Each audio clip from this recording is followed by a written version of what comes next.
Evening മാറ്റിനി free വെബിനാറിലേക്ക് എല്ലാവർക്കും സ്വാഗതം. ഇന്നത്തെ വിഷയം മാനസികാരോഗ്യത്തിൻ്റെ വിഷയം, ശാരീരാരോഗ്യത്തിൻ്റെ വിഷയം, ഒരു സൈക്കോളജിയുടെ തലമാണ് ഇന്ന്. സാധാരണ അങ്ങനെയുള്ള ചിന്തകളാണ് നമ്മൾ തിങ്കളാഴ്ച ദിവസം കൈകാര്യം ചെയ്യുന്നത്. അപ്പോൾ ഈ വിഷയവും അത് തന്നെയാണ്. ഈ വിഷയത്തിൻ്റെ പേര് U3A എന്നാണ്. ഒരു വിഷയം നിങ്ങൾ പലപ്പോഴും കേട്ട് കാണും.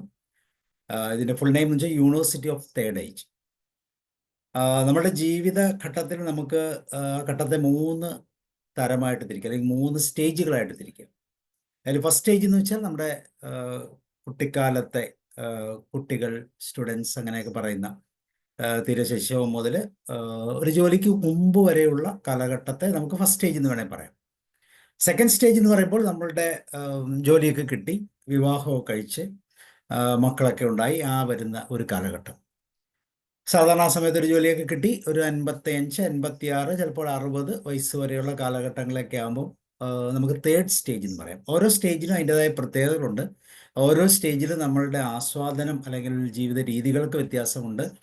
അപ്പോൾ അതുകൊണ്ട് തന്നെ ഈ സ്റ്റേജുകളൊക്കെ കൃത്യമായിട്ട് നമുക്ക് എങ്ങനെ മുന്നോട്ട് കൊണ്ടുപോകാം എന്നുള്ളതിനെക്കുറിച്ച് വ്യക്തമായ ഒരു പഠന പദ്ധതികളൊന്നും ഇല്ലെങ്കിലും നമ്മളുടേതായ രീതിയിൽ പലപ്പോഴും നമ്മൾ പേരൻറ്റിങ് എന്ന് പറയുന്ന പ്രോസസ്സ് ഒരു കലയാണെന്ന് പറയുന്ന പോലെ നമ്മളെ മാതാപിതാക്കളിൽ നിന്ന് ലഭിച്ച ആ രീതികളൊക്കെ കൂടുതൽ നമ്മൾ ഉപയോഗിക്കാറുണ്ട്. പലപ്പോഴും അത് പ്രയോജനപ്പെടുന്നില്ല, അല്ലെങ്കിൽ നമുക്ക് ഉപയോഗിക്കാൻ പറ്റുന്നില്ലെങ്കിൽ മറ്റു തരത്തിലുള്ള മാർഗങ്ങളിൽ നമ്മൾ പോകാറുണ്ട്. ഇന്നൊക്കെ സൈക്കോളജിയൊക്കെ വളരെ ഈസിയായിട്ട് ആക്സസിബിൾ ആയതുകൊണ്ട് അങ്ങനെയുള്ള പഠനങ്ങളിലൂടെ കൂടുതൽ മനസ്സിലാക്കും. അങ്ങനെ മനസ്സിലാക്കുമ്പോൾ നമ്മൾ ഇത്രയും കാലം ജീവിച്ചതൊക്കെ വളരെ മോശമായി പോയി എന്നൊക്കെ തോന്നുന്ന ഒരു രീതികളൊക്കെ സംഭവിക്കാറുണ്ട്. അപ്പോൾ ഈ തേർഡ് ഏജ് എന്ന് പറയുമ്പോൾ 55 വിരമിച്ചതിന് ശേഷമുള്ള കാലഘട്ടം എന്നുള്ളൊരു ചിന്തയിലാണ് ഈ തേർഡ് ഏജ് എന്ന് പറയുന്നത്. അപ്പം ജോലിയുള്ള വ്യക്തികളാണെങ്കിൽ ഇപ്പോൾ ഉള്ള ജോലിയുടെ പല ഗവൺമെൻറ്റിനും സെൻട്രൽ ഗവൺമെൻറ്റൊക്കെ കാലഘട്ടങ്ങൾ മാറ്റമുണ്ട്. ചിലത് 50 ചില 55, ചിലത് 50. ഇനി പൊതുമേഖലാ അല്ലെങ്കിൽ മറ്റ് സ്ഥാപനങ്ങൾ, അല്ലെങ്കിൽ നമ്മുടെ സ്വയം തൊഴിലാണെങ്കിൽ പോലും നമ്മൾ ചിലപ്പം 55, 60 ഒക്കെ കഴിഞ്ഞാലും നമ്മൾ ജോലി ചെയ്യുന്നതായിട്ട് കാണും. അപ്പോൾ ഏതായാലും ഈ തേർഡ് ഏജിൽ ഒരു സ്വാസ്ഥ്യം, ഒരു സമാധാനം, ഒരു ശാന്തത എങ്ങനെ നമുക്ക് നമ്മളിലേക്ക് ആർജിക്കാമെന്നുള്ള പഠനങ്ങൾ, തീർച്ചയായിട്ടും ഈ പഠനങ്ങളെല്ലാം വരുന്നത് വിദേശ രാജ്യങ്ങളിൽ നിന്നാണ്. അതുകൊണ്ട് തന്നെ ആ പഠനങ്ങൾക്ക് അനുകൂലമായിട്ടുള്ള ഒരു അറിവ് നേടൽ തീർച്ചയായിട്ടും നമ്മുടെ ഈ സമുദായം, അല്ലെങ്കിൽ നമ്മുടെ ഈ രാജ്യത്തും അത് സംഭവിച്ചിട്ടുണ്ട്, കേരളത്തിലും അത് സംഭവിച്ചിട്ടുണ്ട്. അപ്പോൾ ആ ഒരു പാർട്ടിനെയാണ് നമ്മൾ തേർഡ് ഏജ് എന്ന് പറയുന്നത്. നമ്മൾ തേർഡ് ഏജിനെ കുറിച്ച് പറയുമ്പോൾ ഒന്ന് പുറകോട്ട് തിരിഞ്ഞ് നോക്കിയാൽ നമുക്ക് എല്ലാവർക്കും അറിയാം, നമ്മുടെ ഫസ്റ്റ് സ്റ്റേജും അല്ലെങ്കിൽ ഫസ്റ്റ് ഏജും സെക്കൻഡ് ഏജും ശരിയാണെങ്കിൽ മാത്രമേ തേർഡ് ഏജ് സുഖകരമായ ഒരു അന്തരീക്ഷത്തിലേക്ക് നമ്മൾ വരുള്ളൂ, അല്ലേ? ഫസ്റ്റ് ഏജിലും സെക്കൻഡ് ഏജിലും നമ്മുടെ വിദ്യാഭ്യാസം, അതുപോലെ തന്നെ ജോലി, അതേപോലെ തന്നെ സാമ്പത്തികമായ സ്ഥിതി, മാനസിക സ്വാസ്ഥ്യം, ഇങ്ങനെ പല ഘടകം, ശരീരത്തിൻ്റെ ആരോഗ്യം എന്ന് പറയുമ്പോൾ ശാരീരിക ആരോഗ്യമുണ്ട്, മാനസികാരോഗ്യമുണ്ട്. ഇങ്ങനെയുള്ള പല തലങ്ങളിൽ നമ്മൾ എത്രമാത്രം ശ്രദ്ധയോടെ നമ്മൾ മുന്നോട്ട് പോയി, ഒരുപക്ഷെ ഈ പറയുന്ന 50 എന്ന് പറയുന്ന ഒരു ഏജാണ് U3A പറയുന്നത്. കേരളത്തിലും ഇന്ത്യയിലൊക്കെ എനിക്ക് തോന്നുന്നു 55ആണത്. പൊതുവെ അതിൻ്റെ സ്ഥാപന തത്വം അനുസരിച്ച് 50 വയസ്സിന് മുകളിലുള്ള വ്യക്തികൾക്ക് ആർജിച്ചെടുക്കേണ്ട ഒരു രീതി എന്നുള്ള. ഇപ്പം എന്നെ സംബന്ധിച്ചോളം പറഞ്ഞാൽ ഞാൻ 50ാമത്തെ വയസ്സിലാണ് റിട്ടയർമെൻറ്റ് എടുക്കുന്നത്. ഞാൻ VRS എടുക്കുകയാണ് ചെയ്തത്. ഈ 50ാമത്തെ വയസ്സിൽ റിട്ടയർമെൻറ്റ് എടുക്കുമ്പോൾ സത്യം പറഞ്ഞാൽ വളരെ കൃത്യമായ ഊർജ്ജസ്വലതയോടെ അടുത്ത ഒരു സ്റ്റേജിലേക്ക് നമുക്ക് യാത്ര ചെയ്യാൻ പറ്റുമെന്നുള്ളത് വളരെയധികം ആസ്വദിച്ച ഒരു വ്യക്തിയാണ്. അതിനുശേഷമാണ് നമ്മൾ ഈ ട്രെയിനിങ് മേഖലകളിലേക്ക് കടന്നു വന്നത്, പുതിയ കാര്യങ്ങൾ, പ്രത്യേകിച്ച് സൈക്കോളജിയുമായി ബന്ധപ്പെട്ട കാര്യങ്ങൾ പഠിക്കാൻ തുടങ്ങിയത്. അപ്പോൾ അങ്ങനെയുള്ള ആ ഒരു സാഹചര്യത്തിൽ സത്യത്തിൽ നമ്മൾക്ക് അതുപോലെ സ്വാതന്ത്ര്യം അനുഭവിക്കാൻ പറ്റും. 10-5 എന്നൊക്കെ പറയുന്ന ഒരു സമയക്രമത്തിൽ നിന്ന് വിട്ട് നമുക്ക് നമ്മുടേതായ ഒരു സ്വാതന്ത്ര്യം, എപ്പോൾ വേണമെങ്കിലും നമുക്ക് നമ്മുടേതായ ജോലിയിൽ തുടരാം. ഭയങ്കര ഒരു സ്വാതന്ത്ര്യം, ഒരു ഒട്ടോണമിക് അല്ലെങ്കിൽ ഒട്ടോണമി നമുക്ക് ലഭിക്കുന്നത് പോലെ സർവ്വസ്വാതന്ത്ര്യത്തിലൂടെ നമ്മുടെ പാഷനേറ്റ് ആയിട്ട് ഇഷ്ടമുള്ള കാര്യങ്ങളൊക്കെ ചെയ്യാൻ പറ്റുന്ന രീതിയിലുള്ള. പലർക്കും അവരവരുടെ ജോലി പാഷനേറ്റ് ആകണമെന്ന് നിർബന്ധമില്ല, ആഗ്രഹിച്ച ജോലിയൊന്നും ആകണമെന്നില്ല കിട്ടുന്നത്. അന്ന് സാമ്പത്തികമായ ഉന്നമനത്തിന് വേണ്ടി നമുക്ക് ആർജിക്കുന്ന രീതിയിലുള്ള ജോലികൾ അപ്പോഴത്തെ തരത്തിനനുസരിച്ച് ചിലപ്പോൾ ഒന്നിലധികം കിട്ടും, ചിലർക്ക് ഒന്നായിരിക്കും കിട്ടുന്നത്. ഏതായാലും കിട്ടുന്ന ജോലിയെ നമ്മൾ നമ്മുടേതായ രീതിയിലാക്കി മുന്നോട്ട് പോവുകയാണ്. അവിടെ ഹാപ്പിനെസ്സിൻ്റെ സാധ്യതയുണ്ടോ? ജോലിയുടെ സമയത്ത് ജോലിയുടെ ആ സന്തോഷം, ജോലി എടുക്കുന്നതിന് സന്തോഷം കൊണ്ട് ഹാപ്പിനെസ് നമുക്ക് വീട്ടിലും കിട്ടുന്നുണ്ടോ എന്നൊക്കെ ചോദിച്ചാൽ എല്ലാവർക്കും അങ്ങനെയൊന്നുമില്ല. അപ്പോൾ നമ്മൾ പറയും പാഷനേറ്റ് ആയിട്ട് ജോലി ചെയ്യുക എന്ന് പറയുന്ന പലപ്പോഴും സംഭവിക്കാറില്ല. അത് ഒരു ഫീൽഡിലും സംഭവിക്കണമെന്നില്ല, പക്ഷെ ചിലവരൊക്കെ പാഷനേറ്റ് ആയിട്ട് ജോലി ചെയ്യുന്നവരായിട്ട് നമുക്ക് കാണാം. ആത്മാർത്ഥതയോടെ കൂടുതൽ ആം, എന്താണ് ഒരു എക്സ്പീരിയൻഷ്യൽ ആയിട്ടൊക്കെ ചെയ്യുന്നതായിട്ട് കാണാം. ഇപ്പം എന്താണെങ്കിലും ഈ തേർഡ് ഏജിലെ ആ കാലഘട്ടം, ഇപ്പം 50-ന് ശേഷമുള്ള കാലഘട്ടമാണ് തേർഡ് ഏജ് എന്ന് പറയുമെങ്കിൽ, ആ കാലഘട്ടത്തിൽ നമ്മൾ സന്തോഷത്തോടെ, മനസ്സമാധാനത്തോടെ, ആഹ്ലാദത്തോടെ ഒക്കെ മുന്നോട്ട് പോകണമെങ്കിൽ ഈ രണ്ട് സ്റ്റേജുകൾ, കടന്നു വന്ന രണ്ട് സ്റ്റേജുകൾക്ക് തീർച്ചയായിട്ടും ചില ക്രൈറ്റീരിയാസ് വേണം. അപ്പം നമ്മൾക്കറിയാം, ഇന്ന് 50 വയസ്സ് അല്ലെങ്കിൽ 55-60 വയസ്സ് കഴിഞ്ഞാൽ പോലും ഒരാൾ സ്വാതന്ത്ര്യത്തിൻ്റെ രീതിയിലേക്ക് എത്തത്തില്ല. കാരണം മിക്കവാറും കുട്ടികളൊക്കെ പഠനമൊക്കെ കഴിഞ്ഞ് ജോലി നോക്കുന്ന സമയമായിരിക്കും, അല്ലെങ്കിൽ ജോലി ഉണ്ടെങ്കിൽ തന്നെ വിവാഹം കഴിഞ്ഞ് കാണാൻ സാധ്യതയില്ല. അപ്പോൾ ഒരു 60-60 വയസ്സിന് മുകളിലൊക്കെ ആയിരിക്കും മിക്കവാറും വിവാഹമൊക്കെ, മക്കളുടെ വിവാഹമൊക്കെ കഴിഞ്ഞ് അവർക്ക് കുഞ്ഞുങ്ങളൊക്കെ ഉണ്ടായി, ആ കുഞ്ഞുങ്ങളെയൊക്കെ സന്തോഷത്തോടെ നോക്കി അവരുടെ കാര്യങ്ങളൊക്കെ അന്വേഷിക്കുന്ന ആ ഒരു സമയം വരുന്നത്. അപ്പോൾ ആ സമയം എന്നൊക്കെ പറഞ്ഞാൽ മിക്കവാറും സ്വല്പം സ്വാതന്ത്ര്യം നഷ്ടപ്പെടുന്ന ഒരു സമയമായിട്ട് നമുക്ക് വേണം. കാര്യം കൊച്ചുകുട്ടികളെ പരിചരിക്കുന്നതൊക്കെ ഭയങ്കര രസകരമാണ്, അത്രയും ആഹ്ലാദകരമാണെങ്കിൽ പോലും നമ്മളുടേതായിട്ടുള്ള ആ പാഷനേറ്റ് ആയിട്ടുള്ള ഇവൻസുകൾ പലപ്പോഴും മാറ്റിവെക്കേണ്ടതായിട്ടൊക്കെ വന്നേക്കാം. അപ്പോൾ തേർഡ് ഏജ് എന്ന് പറയുന്ന ആ ഏരിയയിൽ എത്തണമെങ്കിൽ തീർച്ചയായിട്ടും ആദ്യത്തെ രണ്ട് സ്റ്റേജുകൾ കൃത്യമായിട്ട് ആ, പ്രയോജനകരമായി അത് മുന്നോട്ട് കൊണ്ടുപോകണം. ഞാൻ പറഞ്ഞു, സാമ്പത്തികമായിട്ടുള്ള ഒരു സുസ്ഥിതി ഉണ്ടായിരിക്കണം, ശാരീരികവും മാനസികവുമായ ഒരു ആരോഗ്യത്തിൻ്റെ തലം ഉണ്ടായിരിക്കണം. അതോടൊപ്പം തന്നെ ഒരു വിദ്യാഭ്യാസപരമായ ഒരു ഒരു നല്ല ഉന്നമനം ഉണ്ടായിരിക്കണം. ആ, ജോലി, അങ്ങനെ അതിൽ നിന്ന് കിട്ടുന്ന സാമ്പത്തികത്തിൻ്റെ എല്ലാം ഞാൻ പറഞ്ഞു. അപ്പോൾ ഇതെല്ലാമാണ് പ്രധാനം. അപ്പോൾ ഞാൻ ഇപ്പോൾ നമ്മുടെ ചർച്ചയിൽ ആദ്യമായിട്ട് വെക്കുന്ന ഒരു പോയിന്റ് ഇതാണ്: നമ്മുടെ തേർഡ് ഏജിലേക്ക് എത്തുമ്പോൾ എങ്ങനെയാണ് മറ്റ് ഏജുകളുടെ സ്വാധീനം എന്നുള്ളതാണ് നമുക്ക് ചർച്ച ചെയ്യാനുള്ള ഒരു വിഷയം. അതിനു മുമ്പ് ഞാൻ എന്താണ് യൂത്രിയ എന്നുള്ളതൊന്ന് ജസ്റ്റ് പറയാം, അതിനുശേഷം നമുക്ക് തിരിച്ചു വരാം. യൂത്രിയ എന്ന് പറയുന്നത്, യൂത്രിയയുടെ ഉത്ഭവം എന്ന് പറയുന്നത് തന്നെ, ഈ ആശയം 1972 ഫ്രാൻസിൽ ആരംഭിച്ചു എന്നാണ് പറയപ്പെടുന്നത്. ഇത് ഫ്രഞ്ച് പ്രൊഫസർ പിയറി വെല്ലസ് ആണിത് സ്ഥാപിച്ചത്. അദ്ദേഹത്തിൻ്റെ ആ പ്രവർത്തനത്തിൻ്റെ പ്രധാനപ്പെട്ട ലക്ഷ്യം university of third age. University എന്ന് പറയുമ്പം പഠനവുമായി ബന്ധപ്പെട്ടുള്ള ഒരു തലമാണ്.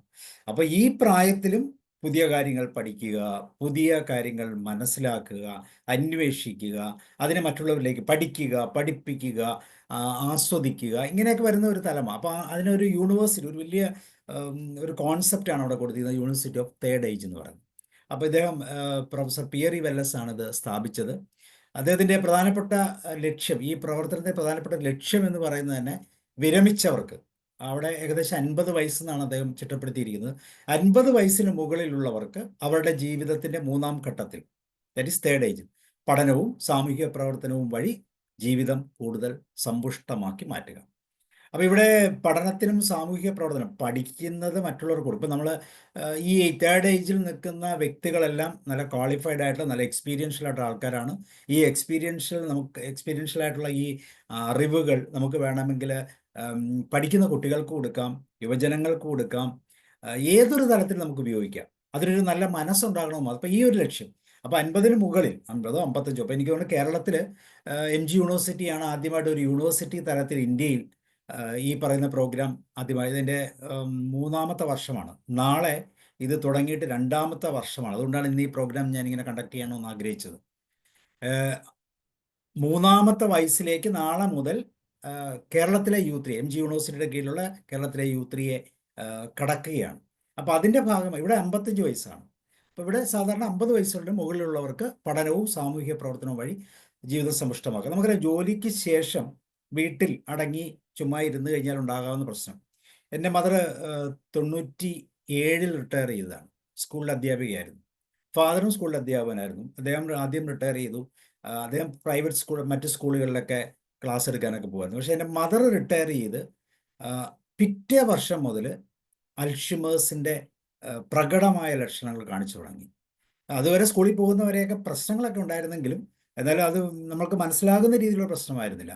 പക്ഷേ റിട്ടയർമെൻറ്റിന് ശേഷം ആദ്യത്തെ ഒരു വർഷം കൊണ്ട് തന്നെ അൽഷിമേഴ്സ് ആണ് എന്ന് മനസ്സിലാക്കുക, അല്ലെങ്കിൽ ടെസ്റ്റ് ചെയ്യേണ്ട രീതിയിലുള്ള ചില പ്രകടമായ മാറ്റങ്ങൾ വന്നു. അപ്പം സമൂഹവുമായി ബന്ധപ്പെടാതെ വീട്ടിൽ ഒറ്റയ്ക്കിരിക്കുമ്പോൾ ഉണ്ടാകുന്ന, ശരീരത്തിലുണ്ടാകുന്ന പെട്ടെന്നുള്ള ഒരു ചേഞ്ചായിട്ട് നമ്മളതിനെ പ്രത്യേകം വീക്ഷിക്കുകയാണ്. കാരണം ആ സമയത്ത് വീട്ടിൽ ആരുമില്ല, ഞങ്ങളൊക്കെ ജോലിയായിട്ടൊക്കെ പുറത്താണ്. മദർ മാത്രമേ ഉള്ളൂ പകൽ സമയങ്ങളിൽ. ജോലിക്ക് ശേഷം പിന്നെ ആകെ ഈ പെൻഷൻ മേടിക്കാൻ പോകുന്ന, ട്രഷറിയിൽ പോകുന്ന ആ ഒരൊറ്റ ദിവസം അല്ലാതെ മറ്റൊരു ദിവസം പുറത്തിറങ്ങേണ്ട ആവശ്യമില്ല. പിന്നെ ഞങ്ങളുടെ കൂടെ എവിടെയെങ്കിലും യാത്രകളെ പോകും. ആ സമയങ്ങളിലെല്ലാം സംഭവിക്കുന്നത് ഇങ്ങനെയുള്ള ഒരു പരിവർത്തനം, ഒരു ബ്രെയിനിൻ്റെ, തലച്ചോറിൻ്റെ ഒരു പരിവർത്തനം നടന്നിരുന്നു. ഏകദേശം രണ്ടാമത്തെ വർഷമൊക്കെ ആയപ്പോഴത്തേക്ക് ഏകദേശം പൂർണ്ണമായിട്ടും ഓർമ്മ മാറുന്ന രീതിയിൽ വന്നു. ഏകദേശം 6 വർഷത്തോളം ഫാദറിൻ്റെ കൃത്യമായ പരിചരണത്തോടു കൂടി ആ, കഴിഞ്ഞു എന്നുള്ളതാണ്. ഞാൻ പറയുന്ന കാര്യം, ഈ പ്രായത്തിൽ റിട്ടയർമെൻറ്റിന് ശേഷം നമ്മളൊരു സോഷ്യൽ ആക്ടിവിറ്റിയുമായിട്ട് മുന്നോട്ട് പോകുന്നില്ല എങ്കിൽ തീർച്ചയായിട്ടും ബ്രെയിനിലെ സെൽസൊക്കെ നഷ്ടപ്പെടാനും സത്യത്തിൽ മാനസികവും ശാരീരികവുമായ ആരോഗ്യം നഷ്ടപ്പെടാനും ഒക്കെ ഉള്ള സാധ്യതയുണ്ട്. എല്ലാവർക്കും അങ്ങനെ ആകണമെന്നുമില്ല. ചിലവർ വളരെ ആസ്വദിച്ച് വീട്ടിലിരിക്കുന്നതായി കാണാൻ സാധിക്കും. എങ്ങനെയെങ്കിലും വീട്ടിൽ മാത്രം ഇരുന്നാൽ മതി എന്നൊക്കെ പറഞ്ഞിരിക്കുന്നവരുമുണ്ട്. എന്നാൽ ഇതിൻ്റെ ആദ്യ സംഘടന എന്ന് പറയുന്നത് ഫ്രാൻസിലെ ടൂളസ് യൂണിവേഴ്സിറ്റിയിലാണ് ആദ്യത്തെ U3A സംഘടന ആരംഭിച്ചത്. അതിനുശേഷം അത് വികസിച്ചു. UK-യിൽ അത് വ്യാപിച്ചു. 1981 UK-യിൽ ഇംഗ്ലണ്ടിൽ U3A സംഘടനയായിട്ട് തന്നെ ആരംഭിച്ചു. ഇത് ഫ്രഞ്ച് മാതൃകയിൽ തികച്ചും വ്യത്യസ്തമായി സ്വയംഭരണ സംഘടനയായി പ്രവർത്തിക്കും. ഇപ്പോഴും അത് സ്വയംഭരണ സംഘടനയാണ്. സ്വയംഭരണം എന്ന് വെച്ച് കഴിഞ്ഞാൽ U3A ഡിഫറെൻറ്റ് യൂണിറ്റുകളുണ്ട്. ഒരു കേന്ദ്ര ഘടകമുണ്ടെങ്കിലും ആ ഘടകത്തോട് അസോസിയേറ്റ് ചെയ്ത് ചെറിയ ചെറിയ യൂണിറ്റുകളുണ്ട്. ഈ യൂണിറ്റുകൾക്ക് സ്വയംഭരണമാണ്. അവർക്കൊരു കോർഡിനേറ്ററോ മെൻറ്ററോ ഒക്കെ തിരഞ്ഞെടുത്ത് അവരുടേതായ പ്രവർത്തനങ്ങൾ കാഴ്ചവെക്കുക. വേണമെങ്കിൽ ഇത് അവരുടെ പ്രവർത്തനങ്ങൾ ഈ പറഞ്ഞ കേന്ദ്ര ഘടകത്തെ കൃത്യമായിട്ട് അറിയിച്ചുകൊണ്ട് അവർക്ക് അതോട് അസോസിയേറ്റ് ചെയ്യാം. ചില വാർഷികങ്ങൾ, ഇപ്പം ഞങ്ങൾ ഇന്നലെയൊക്കെ നടത്തിയ ഇന്നലെ ഞങ്ങൾക്കൊരു വാർഷിക പ്രോഗ്രാം ഉണ്ടായിരുന്നു. അപ്പോൾ അങ്ങനെയുള്ള പ്രോഗ്രാമുമായി ബന്ധപ്പെട്ട് ചില പ്രത്യേക ഫോർമുലാസ് ഒക്കെ ഡെവലപ്പ് ചെയ്യാം എന്നുള്ളതല്ലാതെ, അല്ലെങ്കിൽ ഇൻഡിപെൻഡൻ്റ് ആയിട്ട് യൂണിറ്റ്, അല്ലെങ്കിൽ ഒന്നിലധികം യൂണിറ്റുകൾ ചേർന്ന് കൃത്യമായിട്ട് നമുക്ക് അങ്ങനെയുള്ള പ്രോസസ്സുകൾ ചെയ്യാം. അപ്പോൾ അങ്ങനെ 3-4 യൂണിറ്റുകൾ ചേർന്ന് ഞങ്ങൾ കോട്ടയം U3 എന്ന് പറഞ്ഞ കോട്ടയത്തെ അക്ഷര നഗരിയുടെ മനോഹരമായ ഒരു സംഘടനയാക്കി ഇപ്പോൾ അത് മാറ്റിയിട്ടുണ്ട്. അതിൻ്റെ 3-ാം വർഷത്തെ പ്രോഗ്രാംസൊക്കെ നമ്മൾ ഓൾറെഡി ഷെഡ്യൂൾ ചെയ്തു. കഴിഞ്ഞ ദിവസം തിരുവഞ്ചൂർ രാധാകൃഷ്ണൻ ഇവിടുത്തെ MLA ആണ് അത് ഉദ്ഘാടനം ചെയ്തത്. അപ്പം ഞങ്ങൾക്കുണ്ടായ ആ ഒരു സന്തോഷമാണ് ഇങ്ങനെ ഒരു ക്ലാസ്സിലേക്ക് നമ്മളെ എത്തിക്കാൻ കാരണമായത്. തുടർന്ന് ഓസ്ട്രേലിയയിലും മറ്റു രാജ്യങ്ങളിലും, പിന്നീട് ഓസ്ട്രേലിയ, കാനഡ, ഇന്ത്യ തുടങ്ങിയ രാജ്യങ്ങളിലേക്ക് ഇത് വ്യാപിച്ചു. ഇന്ത്യയിൽ U3A ഇന്ത്യ എന്ന പേരിൽ ഈ സംഘടന പ്രവർത്തിക്കുന്നുണ്ട്. പല യൂണിവേഴ്സിറ്റികളുടെയും കീഴിൽ, യൂണിവേഴ്സിറ്റി നേരിട്ടല്ല നടത്തുന്നത്, പക്ഷെ അതിനോട് അറ്റാച്ച് ചെയ്ത് പലപ്പോഴും U3A യൂണിറ്റുകൾ കൃത്യമായിട്ട് നടത്തുന്നുണ്ട്. അവരവരുടെ പ്രത്യേകിച്ച് വിരമിച്ചവരുടെ കഴിവുകൾ വികസിപ്പിക്കാനും പുതിയ കാര്യങ്ങൾ പഠിക്കാനും സാമൂഹിക ബന്ധങ്ങൾ വർദ്ധിപ്പിക്കാനും ഒക്കെ സഹായിക്കുന്ന തരത്തിലുള്ള പ്രവർത്തനങ്ങൾ ധാരാളമുണ്ട്. ഇതിൽ ചില തത്വങ്ങൾ അനുശാസിക്കുന്നുണ്ട്. ഒന്ന്, സ്വയംഭരണം. അംഗങ്ങൾ തന്നെ പഠിക്കുകയും. ഇതൊരു കണ്ടിന്യൂസ് എഡ്യൂക്കേഷൻ പ്രോഗ്രാമാണ്. ആ എഡ്യൂക്കേഷൻ പഠിക്കുന്ന കാര്യങ്ങൾ ഇംപ്ലിമെൻ്റ് ചെയ്യാൻ സാമൂഹിക തലത്തിൽ കൃത്യമായ ഒരു മനസ്സിലൊരു ചേഞ്ചും കൂടെ കൊണ്ടുവന്ന് ആ ചേഞ്ചസ് സമൂഹത്തിലേക്കും കൂടെ അപ്ലൈ ചെയ്യുക. അത് സ്കൂളിലെ കുട്ടികൾക്കാകാം, കോളേജിലെ കുട്ടികൾക്കാകാം, അതല്ലെങ്കിൽ സ്വയംഭരണ സ്ഥാപനങ്ങൾ, പഞ്ചായത്ത്, മുനിസിപ്പാലിറ്റി, കോർപ്പറേഷൻ പോലുള്ള തലങ്ങളിലുള്ള വാർഡുകളിലാകാം, എവിടെ വേണമെങ്കിലും ഈ പ്രവർത്തനങ്ങൾ ചെയ്യാം. അപ്പോൾ പഠിക്കുകയും പഠിപ്പിക്കുകയും ആസ്വദിക്കുകയും ചെയ്യുന്ന ഒരു തലം. അതുപോലെ പഠനം എന്ന് പറയുമ്പോൾ അതിൻ്റെ തത്വത്തിൽ പറയുന്ന ഔപചാരികമായ വിദ്യാഭ്യാസ സ്ഥാപനമല്ല. ഇതൊരു ഒരു സ്റ്റാറ്റ്യൂട്ടറി എന്ന് വെച്ചാൽ യൂണിവേഴ്സിറ്റിയുടെ തലത്തിലുള്ള ഒരു ഏതെങ്കിലും ഒരു കോഴ്സ് നടത്തുന്ന പോലത്തെ ഒരു രീതിയല്ല. പകരം പഠനത്തിനും സാമൂഹിക പ്രവർത്തനവുമായി ഒരു പ്ലാറ്റ്ഫോം ഉണ്ടാക്കുന്നു യൂണിവേഴ്സിറ്റിയുടെ ലേബലിൽ. അപ്പോൾ അത് കൃത്യം അംഗീകാരയോഗ്യമായ രീതിയിൽ, ഞാൻ MG യൂണിവേഴ്സിറ്റിയുടെ കീഴിൽ, കോട്ടയം MG യൂണിവേഴ്സിറ്റിയുടെ കീഴിൽ ഞങ്ങൾ U3A ഒരു ഗ്രൂപ്പാണെന്ന് പറയുമ്പോൾ തീർച്ചയായിട്ടും അതിനൊരു വിശ്വാസ്യതയുണ്ട്. അത് ആ പ്ലാറ്റ്ഫോം കൃത്യമായിട്ട് നമുക്ക് നൽകുന്നു. അതുപോലെ സാമൂഹിക ബന്ധവുമായി ബന്ധപ്പെടുമ്പോൾ അംഗങ്ങൾ തമ്മിലുള്ള ബന്ധം വർദ്ധിപ്പിക്കുക. പ്രായമായി ഞാൻ ആദ്യം പറഞ്ഞു, എൻ്റെ മദറിൻ്റെ എക്സാമ്പിൾ പറഞ്ഞായിരുന്നു. അപ്പോൾ ഇങ്ങനെയുള്ള ബന്ധങ്ങൾ പരസ്പരം ഒരേ ഫ്രീക്വൻസി, ഒരേ വൈബ്രേഷനിലുള്ള, ഒരേ തരത്തിലുള്ള വ്യക്തികൾ തമ്മിലുള്ള കോർഡിനേഷൻ, ഒരുപക്ഷെ ഒരേ പാഷനുള്ള വ്യക്തികൾ തമ്മിലുള്ള, ഏറ്റവും കൂടുതൽ രസകരമായി ഈ ഗ്രൂപ്പുകൾ ആസ്വദിക്കുന്നത് യാത്രകളാണ്. ട്രാവൽ ഈസ് മൈ തെറാപ്പി എന്ന് പറയുന്ന പോലെ യാത്രകൾ, കൂട്ടമായി യാത്രകൾക്ക് പോയി, വിനോദയാത്രകൾ പോയി, അതിവിടെ പോയി പ്രോസസ്സ് അല്ലെങ്കിൽ അതിൻ്റെ ആസ്വാദനമൊക്കെ സ്വീകരിക്കുന്ന രീതിയിലുള്ള ബന്ധങ്ങൾ ഉണ്ടാക്കുക. 55-ന് മുകളിൽ പ്രായമായവരും അറിവും കഴിവും വർദ്ധിപ്പിക്കുന്നതിനായി വിവിധ കോഴ്സുകളും പ്രവർത്തനങ്ങളും, ഡിസ്റ്റൻസ് എഡ്യൂക്കേഷൻ അല്ലെങ്കിൽ കണ്ടിന്യൂ എഡ്യൂക്കേഷൻ്റെ ഭാഗമായിട്ട് നമുക്ക് പഠിക്കാം. അതിന് പരീക്ഷകളില്ല, സർട്ടിഫിക്കറ്റുകളില്ല. പഠിക്കുകയും ചെയ്യുന്നതുകൊണ്ട് സാമ്പത്തികമായിട്ടുള്ള ബാധ്യതകൾ ഉണ്ടാകുന്നില്ല. ഒരുപക്ഷെ ഷെയറിംഗ് എന്ന് പറയുന്ന ഒരു കോൺസെപ്റ്റ്, ഇപ്പോൾ ഒരു റൂം എടുക്കണം, ഭക്ഷണം കഴിക്കണം, ഉച്ചയ്ക്കും രാവിലെയുള്ള ചായകളൊക്കെ, അങ്ങനെയുള്ള കാര്യങ്ങൾക്ക് വേണ്ടി ഒരു ഷെയറിംഗ്, മണി ഷെയറിംഗ് കോൺസെപ്റ്റ്, ഷെയർഡ് ആയിട്ടുള്ള ഒരു അറ്റ്മോസ്ഫിയറിൽ കൃത്യമായിട്ട് ഇങ്ങനെയുള്ള കാര്യങ്ങളൊക്കെ ചെയ്യാൻ പറ്റും. അതുപോലെ university of third age India എന്ന പേരിൽ പ്രവർത്തിക്കുന്ന ഇതിന് സാധാരണമായി വിരമിച്ച ക്ലാസ്സുകൾ, വർക്ക്ഷോപ്പുകൾ, സാംസ്കാരിക പ്രവർത്തനങ്ങളെല്ലാം സംഘടിപ്പിക്കുക. ചില പ്രത്യേക കാര്യങ്ങൾ ചിലവർ കോർഡിനേറ്റഡ് ആയിട്ട് ചെയ്തിട്ട് ആ പ്രോസസ്സുകളൊക്കെ നടക്കും. ബാക്കിയുള്ളതെല്ലാം മലയാളത്തിൽ നമുക്കിതിന് വേണമെങ്കിൽ മൂന്നാം പ്രായത്തിൻ്റെ സർവകലാശാല എന്ന് വിളിക്കാം. കാരണം സർവകലാശാല എന്ന് വെച്ചാൽ പഠനത്തിൻ്റെ ഒരു മാതൃകാ സ്ഥാപനമാണ്. അതുകൊണ്ട് തന്നെ മൂന്നാം പ്രായത്തിൽ അല്ലെങ്കിൽ 50 55 വയസ്സ് കഴിഞ്ഞവർക്ക് പുതിയ കാര്യങ്ങൾ പഠിക്കണമെന്ന് പറയുമ്പോൾ അത് മാനസിക സ്വാസ്ഥ്യത്തിന് വളരെ ഇമ്പോർട്ടൻ്റ് ആണ്. കാരണം ബ്രെയിനിൻ്റെ പ്രവർത്തനങ്ങൾ നിലയ്ക്കാതെ വീണ്ടും വീണ്ടും ത്വരിതപ്പെടുത്താൻ, പുതിയ ബ്രെയിൻ റീവയറിങ് നടക്കാൻ, നമ്മൾ പറയും ബ്രെയിനിലെ പുതിയ പുതിയ ചങ്ങലകൾ രൂപപ്പെടുത്താൻ, ബ്രെയിൻ ന്യൂറോപ്ലാസ്റ്റിസിറ്റി ഇമ്പ്രൂവ് ചെയ്യാനൊക്കെ ഈ പഠനങ്ങൾ വളരെ, അറിവ് എല്ലാം നല്ലതാണ്. അപ്പോൾ ഇങ്ങനെയുള്ള കാര്യങ്ങൾ നമുക്ക് എല്ലാവർക്കും അറിയാം, പഠിക്കുന്നതിനേക്കാൾ കൂടുതൽ പ്രയോജനകരമാണ് പഠിപ്പിക്കുന്നത്. അപ്പോൾ പഠിപ്പിക്കാൻ വേണ്ടി നമ്മൾ കൂടുതൽ പഠിക്കേണ്ടി വരും. അപ്പോൾ ആ ഒരു അറിവും നമുക്ക് കൃത്യമായിട്ടും ഇങ്ങനെ ലോകമെമ്പാടുമുള്ള വ്യക്തികൾക്ക് അവരുടെ വിജ്ഞാനവും കഴിവും വികസിപ്പിക്കാൻ സഹായിക്കുന്നു എന്നുള്ളതാണ് ഇതിൻ്റെ ഏറ്റവും വലിയ ഒരു പ്രത്യേകത. ഇനി എന്താണ് ഇതെന്ന് ചോദിച്ചാൽ, നമ്മൾ ആദ്യം പറഞ്ഞ പോലെ തേർഡ് ഏജിൽ സാമൂഹിക പ്രവർത്തനങ്ങൾക്കും ജീവിതത്തെ കൂടുതൽ സമ്പുഷ്ടമാക്കാനുമുള്ള ഒരു മാർഗമായിട്ട് ഉപയോഗിക്കും. പ്രധാനപ്പെട്ട പ്രവർത്തനങ്ങൾ പറയുമ്പോൾ വിവിധ കോഴ്സുകൾ, വർക്ക്ഷോപ്പുകളൊക്കെ മുന്നോട്ട് പോവുക. ഇനി ഇതിൻ്റെ പ്രധാനപ്പെട്ട ലക്ഷ്യങ്ങളെക്കുറിച്ച് നമുക്കൊന്ന് ചിന്തിച്ചാൽ നമുക്ക് അനുവർത്തിക്കാൻ പറ്റും. കാരണം ഇതിനൊരു സ്വയംഭരണ സ്വഭാവമുണ്ടെന്ന്. സ്വന്തമായി യൂണിറ്റുകൾക്ക് തീരുമാനങ്ങൾ എടുക്കാം, അവർക്ക് തന്നെ അത് കൈകാര്യം ചെയ്യാം, അവർക്ക് അവരുടെ തന്നെ ഉന്നമനത്തിന് വേണ്ടി അത് ഉപയോഗിക്കാം. അപ്പോൾ അതുകൊണ്ട് തന്നെ പഠനം വഴി ജീവിതത്തെ സമ്പുഷ്ടമാക്കൽ എന്നുള്ളതാണ് പ്രധാനപ്പെട്ട. അപ്പോൾ വിരമിച്ചവർക്ക് അല്ലെങ്കിൽ ആ ഒരു കാലഘട്ടം കഴിഞ്ഞവർക്ക് പുതിയ കാര്യങ്ങൾ പഠിക്കാനുള്ള ഒരു നല്ല അവസരമായി നമുക്കിതിനെ ഉപയോഗിക്കാം. ഇത് അവരുടെ മാനസിക ആരോഗ്യം മെച്ചപ്പെടുത്തുകയും ജീവിതത്തിൽ പുതിയ ലക്ഷ്യങ്ങൾ സൃഷ്ടിക്കുകയും ചെയ്യും. പുതിയ പുതിയ തീരുമാനങ്ങൾ എടുക്കാം.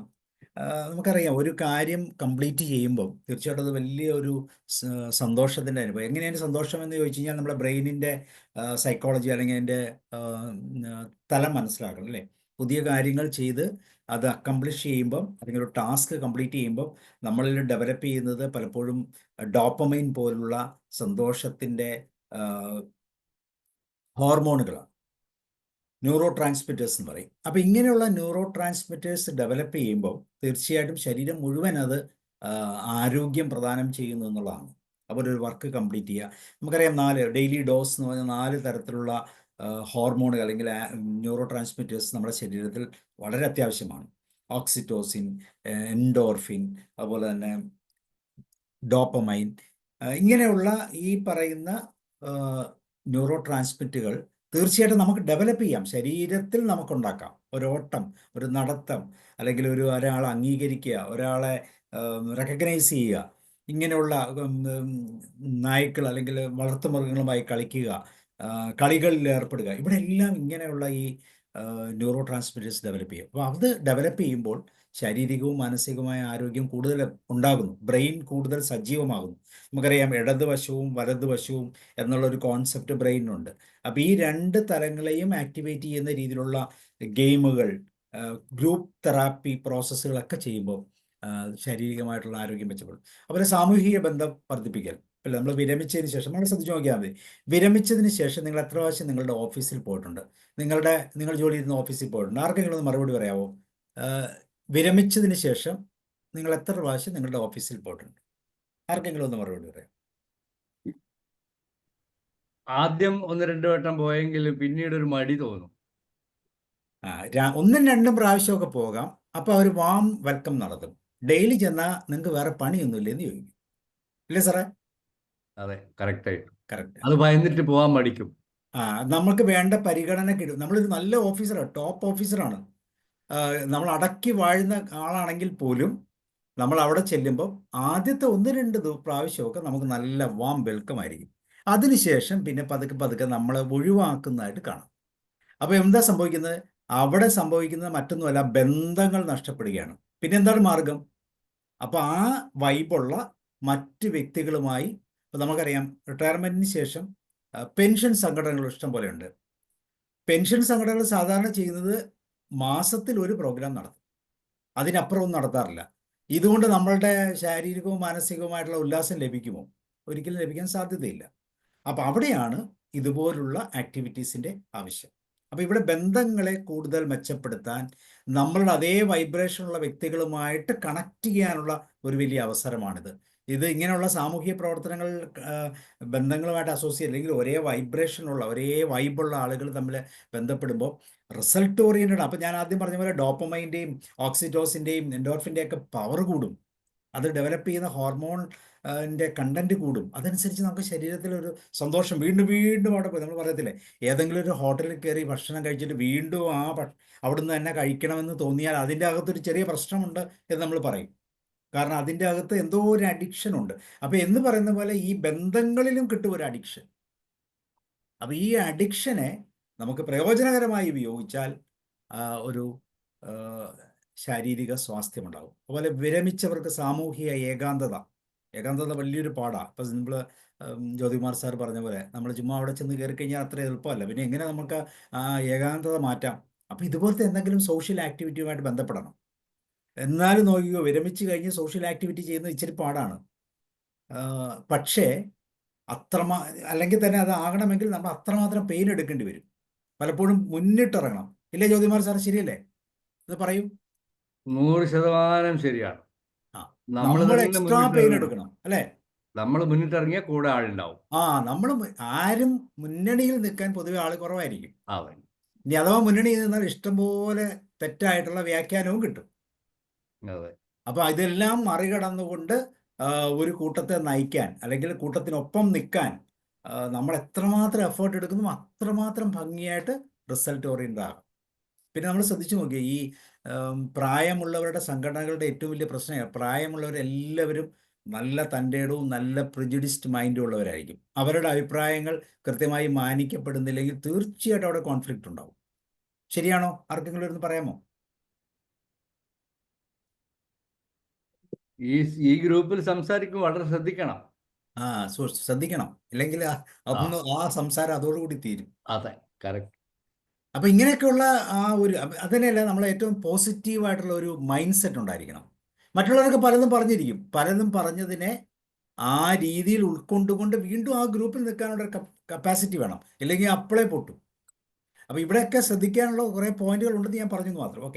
ഓക്കെ നമ്മൾ അടുത്ത പോയിന്റ് പറയുന്നത് വിരമിച്ചവർ സാമൂഹികമായ ഏകാന്തത തടയാനും പുതിയ ബന്ധങ്ങൾ സൃഷ്ടിക്കാനും സഹായിക്കും. ദെൻ സാംസ്കാരിക പ്രവർത്തനങ്ങളെ പ്രോത്സാഹിപ്പിക്കും. ഒത്തിരി സാംസ്കാരിക പ്രവർത്തനങ്ങൾ നടത്താനുള്ള സാധ്യതകളുണ്ട്.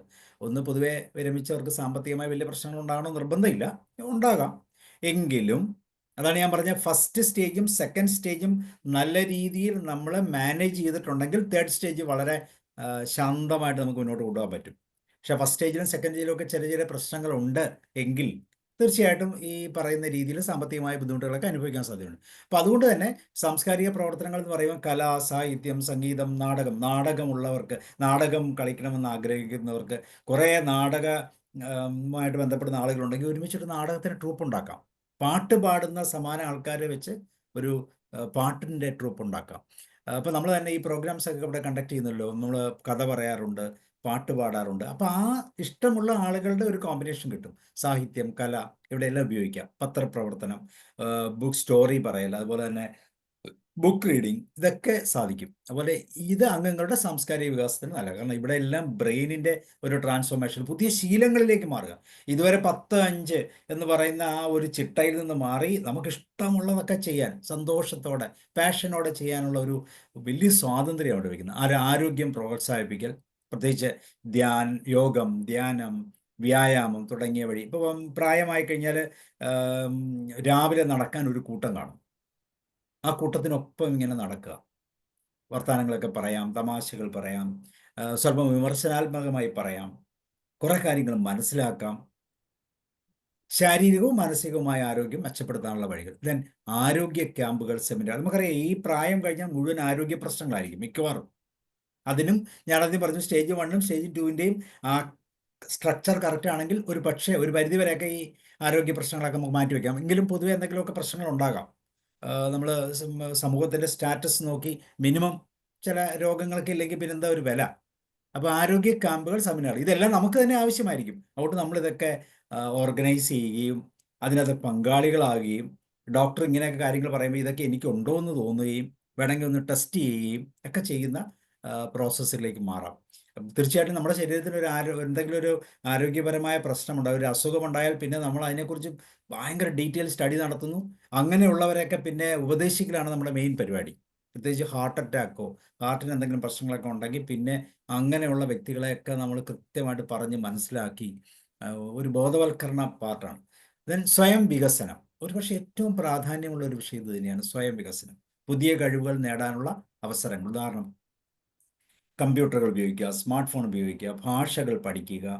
ഇങ്ങനെ നമുക്ക് ഈ നൂതന സാങ്കേതിക വിദ്യകൾ, ഇപ്പോൾ നമ്മൾ സൂമിലിരിക്കുന്നു, ഗൂഗിൾ മീറ്റ് ഉപയോഗിക്കുന്നു, ഇങ്ങനെയൊക്കെയുള്ള പുതിയ പുതിയ സാങ്കേതിക വിദ്യകൾ, രീതികൾ പഠിക്കാനുള്ള നമ്മുടെ കഴിവുകളെ കൂടുതൽ വികസിപ്പിക്കാനുള്ള ഒരു വലിയ സാധ്യത.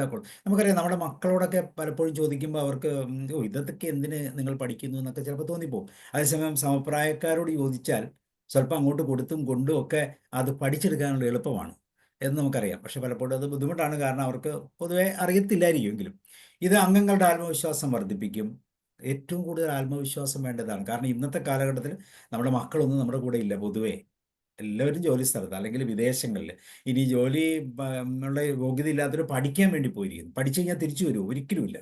അപ്പോൾ ഇവിടെ ഒരു ആത്മവിശ്വാസത്തിന് എനിക്കൊരു കൂട്ടുണ്ട്, എനിക്കൊരു ഗ്രൂപ്പ് ഉണ്ടെന്നൊക്കെ പറഞ്ഞ്, അല്ലെങ്കിൽ എനിക്ക് കുറച്ച് കാര്യങ്ങൾ സംസാരിക്കാനുണ്ട് എന്ന് പറയുന്ന ഒരു ആത്മവിശ്വാസത്തിൻ്റെ പാതയാണത്. അതിനു വേണ്ടി ഒരു ഒരു ഗ്രൂപ്പിനെ, അല്ലെങ്കിൽ ഒരു സോഷ്യൽ ഗ്രൂപ്പിനെ നമ്മൾ സൃഷ്ടിച്ചെടുക്കുകയാണ് ചെയ്യുന്നത്. അതിലൂടെ സമൂഹ സേവനം, അങ്ങനത്തെ സമൂഹത്തിൽ സജീവമായി പങ്കെടുക്കാനുള്ള അവസരം. കാരണം നമുക്കറിയാം, നമ്മുടെ ശരീരത്തിൽ, നമ്മുടെ ജീവിതത്തിൽ ഏറ്റവും കൂടുതൽ പ്രയോജനം കിട്ടുന്നത് മറ്റുള്ളവരെ സഹായിക്കുമ്പോഴാണ്. സഹായിച്ചിട്ടുള്ളവർക്കറിയാം, ഏറ്റവും കൂടുതൽ മറ്റുള്ളവരെ സഹായിക്കുന്നവർ അത്രമാത്രം സന്തുഷ്ടരായിരിക്കും. സന്തോഷിക്കാൻ നമുക്ക് പണം ഉണ്ടാകണമെന്ന് നിർബന്ധമൊന്നുമില്ല, കോർഡിനേറ്റ് ചെയ്താൽ മതി പലപ്പോഴും. കാരണം ഒരു ഗ്രൂപ്പിൽ നിന്നിട്ട് കൃത്യമായി കോർഡിനേറ്റ് ചെയ്ത് നമ്മൾ വിശ്വസ്തനാണ്, വിശ്വസ്തരായി കാര്യങ്ങൾ ചെയ്തു എന്ന് ചുറ്റുപാടുമുള്ളവർക്ക് ഉറപ്പുണ്ടെങ്കിൽ തീർച്ചയായിട്ടും നമ്മളിലൂടെ ഇഷ്ടംപോലെ സഹായം മറ്റുള്ളവരിലേക്ക് എത്തിക്കാൻ പറ്റും. പക്ഷെ തെറ്റ് പറ്റരുത്. പ്രത്യേകിച്ച് സാമ്പത്തികമായ തലങ്ങളിൽ തെറ്റ് പറ്റിയാൽ തീർച്ചയായിട്ടും തിരിച്ചടികൾ ഉണ്ടാകും. അത് നമ്മുടെ ജീവിതത്തെ തന്നെ തകർത്ത് കളയും. അത് തന്നെയല്ല, പണമാണ്. എപ്പോഴും പണം കൂടുതൽ വരുമ്പോൾ അത്യാഗ്രഹത്തിൻ്റെ തലങ്ങൾ ഉണ്ടാകാം, ചെറിയ ചെറിയ പ്രശ്നങ്ങളുണ്ടാകാം. ആ പ്രശ്നങ്ങളൊക്കെ മാരകമായ വിപത്തുകളായി മാറും. അപ്പം സമൂഹ സേവനം നടത്തുമ്പോൾ സത്യസന്ധത മുഖമുദ്രയാക്കിയവരെ ഒരു പ്രശ്നവുമില്ല, കൃത്യമായി അവർക്ക് ചെയ്യാം. അതുകൊണ്ട് തന്നെ സജീവമായ സാമൂഹിക സേവനം നമുക്കെപ്പോഴും സന്തോഷം തരുന്നതായിരിക്കും. മറ്റുള്ളവരുടെ ഒരു സഹായം ലഭിച്ച വ്യക്തികളുടെ ആ ഒരു ചിരി മതി നമുക്കൊരു സുന്ദരമായിട്ട് കിടന്നുറങ്ങാൻ. സമൂഹ പ്രവർത്തനങ്ങൾ ഏർപ്പെടാനുള്ള ഒരു കോമൺ പ്ലാറ്റ്ഫോം നമുക്ക് സജ്ജമാവും. സന്തോഷ ജീവിതത്തിലേക്ക് കൊണ്ടുവരാൻ, പ്രവർത്തനങ്ങളുടെ ജീവിതത്തെ സമ്പൂർണ്ണമാക്കാൻ ഒക്കെ സാധിക്കും. സത്യത്തിൽ ജീവിതത്തിന് പുതിയൊരു അർത്ഥം കണ്ടെത്താൻ പോലും സാധിക്കും. ഇതുവരെ ജീവിച്ച, ഞാൻ പറഞ്ഞ 50 വർഷത്തെ എൻ്റെ 30 വർഷത്തെ എൻ്റെ ജോലിയേക്കാളും സന്തോഷകരമായ ഒരു അനുഭവമാണ് ഈ കഴിഞ്ഞ 5 വർഷം കൊണ്ട് എനിക്ക് ലഭിക്കുന്നത്. കാരണം അവിടെ ഒത്തിരിയും പുതിയ പുതിയ അർത്ഥങ്ങൾ കണ്ടെത്തുകയാണ്. നമുക്ക് നമ്മളെ തന്നെ കൃത്യമായി വെളിപ്പെടുത്താനും നമ്മളെ തിരുത്തി എഴുതാനും മാറ്റം വരുത്താനും ഒക്കെ ഉള്ള പുതിയ പുതിയ സാധ്യതകൾ, നമുക്ക് ഇത്രയും കഴിവുണ്ടോ എന്ന് പോലും തോന്നുന്ന രീതിയിലുള്ള മാറ്റങ്ങൾ നമ്മളിൽ പ്രകടമാകുക. പിന്നെ പലതരത്തിലുള്ള വിഷയങ്ങൾ പഠിക്കുക, ആരോഗ്യം, യോഗ, അത് ഓൾറെഡി പറഞ്ഞതാണ്. ഇങ്ങനെയുള്ള കാര്യങ്ങൾക്കൊക്കെ പ്രത്യേകിച്ച് മറ്റൊരു പാർട്ടാണിത്. യാത്രകൾ, പര്യടനങ്ങൾ, സാമൂഹിക പ്രവർത്തനം, ഇതെല്ലാം ഇങ്ങനെയുള്ള ആരോഗ്യ ക്യാമ്പുകളെല്ലാം നമുക്ക് ഉപയോഗിക്കാം. അപ്പം ഇങ്ങനെ അസാധാരണമായ രീതിയിലുള്ള ഒരു ഗ്രൂപ്പ് ഓഫ് ആക്ടിവിറ്റീസിലേക്ക് എത്തിച്ചേരാനുള്ള ഒരു മാർഗമായിട്ട് യൂണിവേഴ്സിറ്റി ഓഫ് തേർഡ് ഏജിനെ നമുക്ക് കാണാം എന്നാണ് ഈ ഒരു പ്രോഗ്രാമിലൂടെ പറയാനുള്ളത്. ഇതിൽ പറയാൻ കാരണം ഞാൻ പറഞ്ഞു, കോട്ടയം യൂത്ത് എന്ന് പറയുന്ന MG യൂണിവേഴ്സിറ്റിയുടെ കോട്ടയം ഘടകം, കോട്ടയത്തെ 3-4 യൂണിറ്റുകൾ ചേർന്ന്, പ്രത്യേകിച്ച് കോട്ടയം ഈസ്റ്റ്, അതുപോലെ തന്നെ മാങ്ങാനം, അതുപോലെ തന്നെ അടിച്ചിറ, പിന്നെ സമീപത്തുള്ള ചില യൂണിറ്റുകളും കൂടെ ചേർന്ന് ഒന്നിച്ച് ഞങ്ങൾ കുറേ പ്രവർത്തനങ്ങൾ നടത്തി. ആ പ്രവർത്തനം കൂടെ ഞാൻ നിങ്ങൾക്കൊന്ന് കാണിച്ചു തരാം. അത്രമാത്രം സന്തോഷകരമായ ഒരു അനുഭവമാണ് ഈ പ്രവർത്തനങ്ങളിലൂടെ നമുക്കുണ്ടാകുന്നത് എന്നതാണ് എൻ്റെ ഒരു പ്രത്യേകത.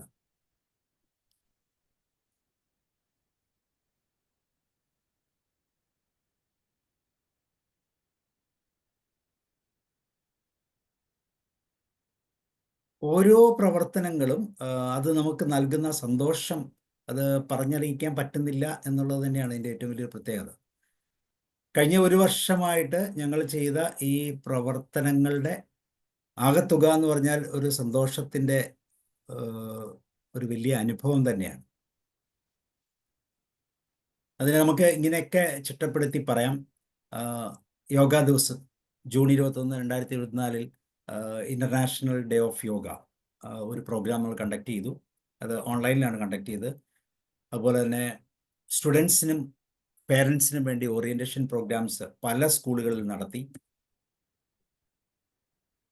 യോഗ ഡേയിൽ ഈ 3 യോഗ ആചാര്യന്മാർ നമുക്ക് കൃത്യമായി ക്ലാസ്സുകളൊക്കെ എടുത്തു തന്നു. നമ്മുടെ പ്ലാറ്റ്ഫോമിലെ സജീവ സാന്നിധ്യമായ അൻസാരി സാർ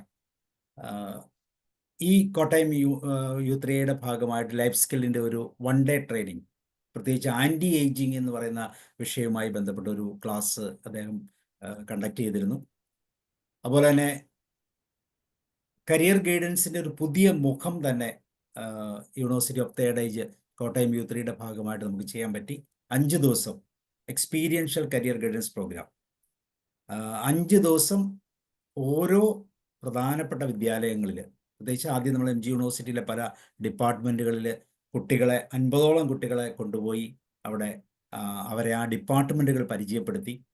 അതിനകത്ത് റോബോട്ടിക്സ് ഉണ്ട്, കമ്പ്യൂട്ടർ സയൻസ് ഉണ്ട്, ലെറ്റേഴ്സ് ഉണ്ട്, പല പല ഡിപ്പാർട്ട്മെൻറ്റുകൾ, 5-8 ഡിപ്പാർട്ട്മെൻറ്റുകൾ കൊണ്ടുപോയി.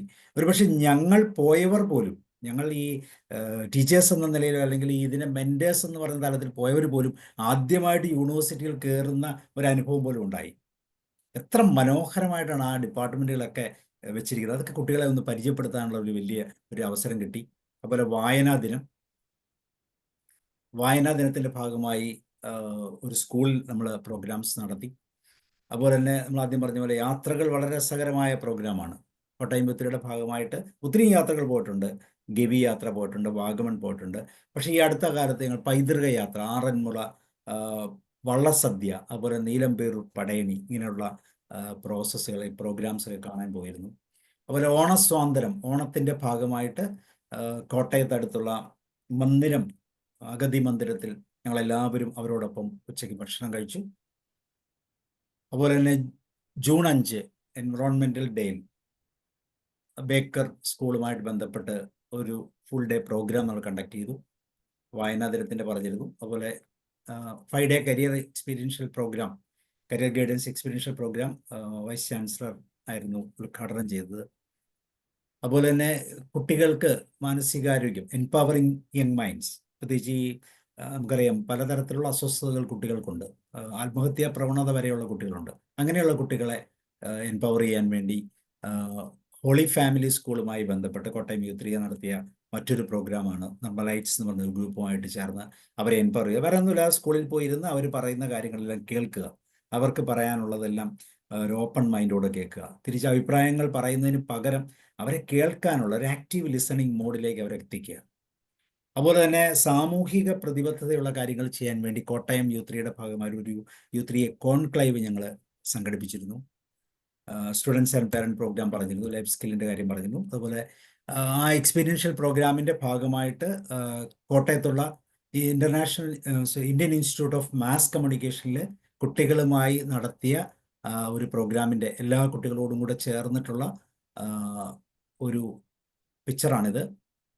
മാസ് കമ്മ്യൂണിക്കേഷൻ എന്താണെന്ന് പോലും ഇത്രയും പ്രായമായിട്ട് എനിക്ക് മനസ്സിലായിട്ടില്ല. പക്ഷേ അവിടെ ആ ഡിപ്പാർട്ട്മെൻറ്റിൽ ചെന്ന് ഒരു ഫുൾ ഡേ ഇതിനു വേണ്ടി ചെലവഴിച്ചപ്പം എന്താണ് മാസ് കമ്മ്യൂണിക്കേഷൻ, എന്താണ് അവിടെയുള്ള കുട്ടികളുടെ റെസ്പോൺസ് കേട്ടാൽ അവിടെ തന്നെ പഠിക്കണമെന്ന് തോന്നുന്ന രീതിയിലുള്ള ഒരു അറ്റ്മോസ്ഫിയറാണ് അവിടെ.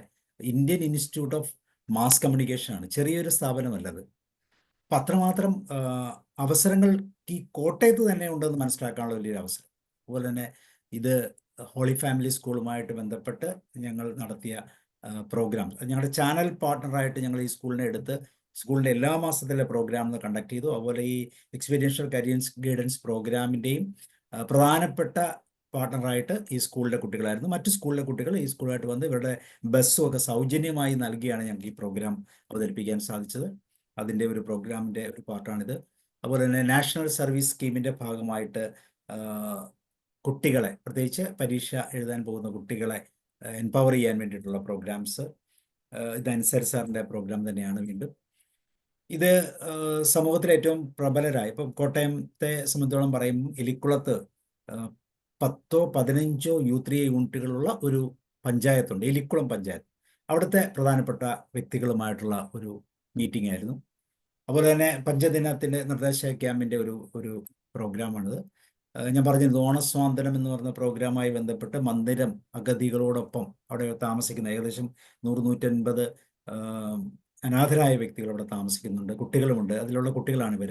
ഈ കുട്ടികളും ഒക്കെ പുതിയ ഡ്രസ്സൊക്കെ എടുത്ത്, ഓണത്തിന് പുതിയ ഡ്രസ്സൊക്കെ എടുത്ത് അവരുമായിട്ട് ചേർന്ന് ഒരു ഓണക്കാലം, ഒരു ഓണസദ്യ കഴിക്കാനും ഞങ്ങളെ കൊണ്ട് സാധിച്ചു. ഇങ്ങനെ നമുക്ക് ഒരിക്കലും ചിന്തിക്കാൻ പറ്റാത്ത വിധം ഒത്തിരി അനുഭവങ്ങൾ കഴിഞ്ഞ ഈ ഒരു വർഷക്കാലം ഞങ്ങളുടെ U3യുടെ അനുഭവം എന്ന നിലയിൽ നിലനിൽക്കുന്നു എന്നുള്ള ആ ഒരു സന്തോഷമാണ് എനിക്ക് നിങ്ങളോട് പങ്കുവയ്ക്കാനുള്ളത്. എനിക്ക് തോന്നുന്നു U3യുമായിട്ട് ബന്ധപ്പെട്ട് ഒത്തിരി പേരുണ്ട് ഇവിടെ. സലീമ ജോസഫ് മാം U3യുടെ മെമ്പറാണ്. കോട്ടയം U3യുടെ, ഞങ്ങളുടെ തന്നെ U3യുടെ മെമ്പറാണ്. അതുപോലെ തന്നെ ലീന ലൂക്കോസ് മാം ഉണ്ട്, രാജു ഫിലിപ്പ് സാറുണ്ട്. അങ്ങനെ U3യുടെ ഒത്തിരി മെമ്പേഴ്സ്. എനിക്ക് തോന്നുന്നു സലീമ മാം എന്തെങ്കിലും പറയാമോ? അല്ലെ സലീമ മാം, ലീന കേൾക്കാമോ? ക്ലാസ് എങ്ങനെ? എന്തായിരുന്നു? ആർക്ക് വേണമെങ്കിലും പഠിക്കാമോ ഇവിടെ? പിന്നെ ആർക്ക് വേണമെങ്കിലും പഠിക്കാം, എന്ത് വേണമെങ്കിലും പഠിക്കാം, എന്ത് വേണമെങ്കിലും ചെയ്യാം. എങ്ങനെയാണ് ക്ലാസ്? എല്ലാ ദിവസവുമാണോ? ഇല്ല, അത് നമ്മള് കണ്ടക്ട് ചെയ്യും, നമ്മൾ ഡിസൈഡ് ചെയ്യും എന്നൊക്കെ പറയും. ഇപ്പം നമ്മൾ ഒരു 4-5 പ്രോഗ്രാംസ് ഡിസൈഡ് ചെയ്തിട്ടുണ്ട്. ഇപ്പം നമ്മളിങ്ങനെ പറയുന്നു, ഗാർഡനിങ് റോസസ്, കുട്ടികൾക്ക് വേണ്ടി, കുട്ടികളെ എംപവർ ചെയ്യാൻ വേണ്ടി ഗാർഡനിങ് റോസസ്. അപ്പോൾ കുട്ടികളുടെ ഏത് സ്കൂളിലും അഫിലിയേറ്റ് ചെയ്യാം.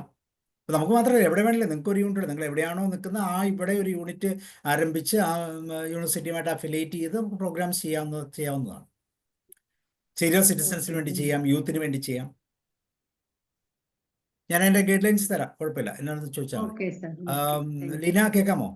സലീമ ജസ്റ്റ് ഒന്ന് പറയൂ. വളരെ മനോഹരമായ ഒരു കാലഘട്ടമാണ് ഇപ്പോൾ കഴിഞ്ഞു പോയത്.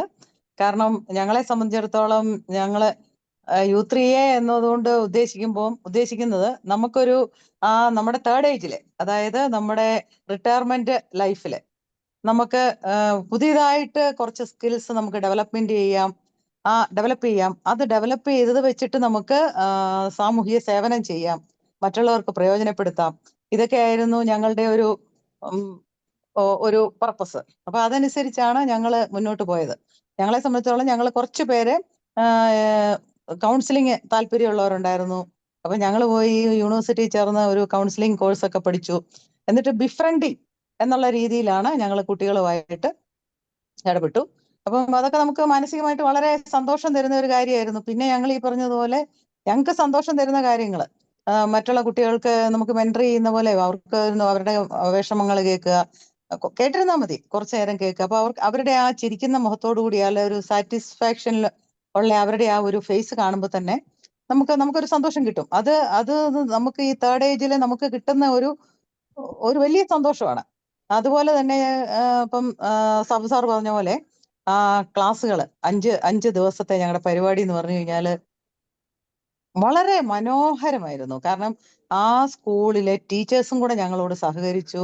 ആ സ്കൂളില് മറ്റു കുറെ കുട്ടികളെ കൂടെ, മറ്റുള്ള സ്കൂളുകളിലെ കുട്ടികളെ കൂടെ പങ്കെടുപ്പിച്ചുകൊണ്ട് ഒരു യാത്ര യൂണിവേഴ്സിറ്റിയിലേക്ക്, അതുപോലെ തന്നെ എഞ്ചിനീയറിംഗ് കോളേജിലേക്ക്, അതൊക്കെ ശരിക്കും കുട്ടികളുമായിട്ട് കൂടുതൽ ഇടപെടാനും കുട്ടികളുടെ മനസ്സ് പഠിക്കാനും കുട്ടികൾക്ക് പുതിയ പുതിയ തീരുമാനങ്ങൾ എടുക്കാനും. അതിലൊരു കുട്ടി ഞങ്ങളോട് പറഞ്ഞു, ഞാൻ ഇനി തീർച്ചയായിട്ടും വിഷ്വൽ കമ്മ്യൂണിക്കേഷൻ അല്ലേ ആ കോളേജ്, അവിടെ പോയി പഠിക്കണമെന്ന് ഞാൻ തീരുമാനിച്ചു എന്നാണ് ഞങ്ങളോട് പറഞ്ഞത്.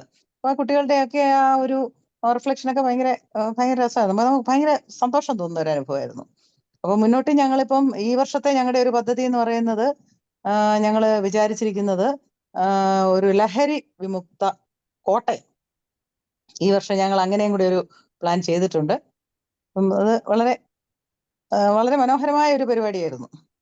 ഇനിയിപ്പോ മുന്നോട്ട് അങ്ങനെ തന്നെ പോകണമെന്നാണ് ഞങ്ങളുടെ ആഗ്രഹം.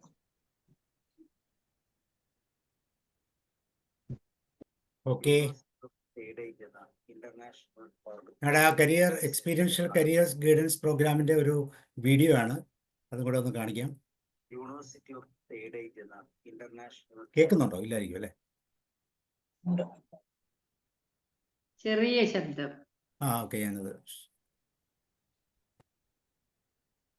ഓർഗനൈസേഷൻ്റെ ഭാഗമായി കോട്ടയം മഹാത്മാഗാന്ധി യൂണിവേഴ്സിറ്റിയുടെ കീഴിൽ U3A കോട്ടയം എന്ന ഘടകം കോട്ടയത്തെ സ്കൂൾ കുട്ടികൾക്കായി 5 ദിവസത്തെ എക്സ്പീരിയൻഷ്യൽ കരിയർ ഗൈഡൻസ് പ്രോഗ്രാം നടത്തുകയുണ്ടായി. പഴയ തലമുറയുടെ അറിവുകളെ പുതിയ തലമുറയിലേക്ക് പകർന്നു കൊടുക്കുന്നതിൻ്റെ ഭാഗമായി ഈ program MG university vice chancellor university assembly ഹാളിൽ വെച്ച് ഉദ്ഘാടനം ചെയ്തു. അതിനെ എല്ലാവർക്കും നമസ്കാരം. അധ്യക്ഷൻ പ്രൊഫസർ ബാബുരാജ്, അതുപോലെ തന്നെ സാബു, ശ്രീ ജെയിംസ് ജോസഫ്, ശ്രീമതി ശോഭന, ശ്രീ മാത്യു, ശ്രീ പ്രകാശൻ, ശ്രീമതി ലീന, ഇവിടെ കൂടിയിരിക്കുന്ന U3A അംഗങ്ങൾ, പ്രിയ വിദ്യാർത്ഥിനികൾ, എല്ലാവർക്കും നമസ്കാരം. എല്ലാവർക്കും യൂണിവേഴ്സിറ്റിയിലേക്ക് സ്വാഗതം. ക്ഷണിച്ചുകൊള്ളുന്നു. അതോടൊപ്പം തന്നെ പ്രത്യേക അഭ്യർത്ഥന എല്ലാ U3A അംഗങ്ങളും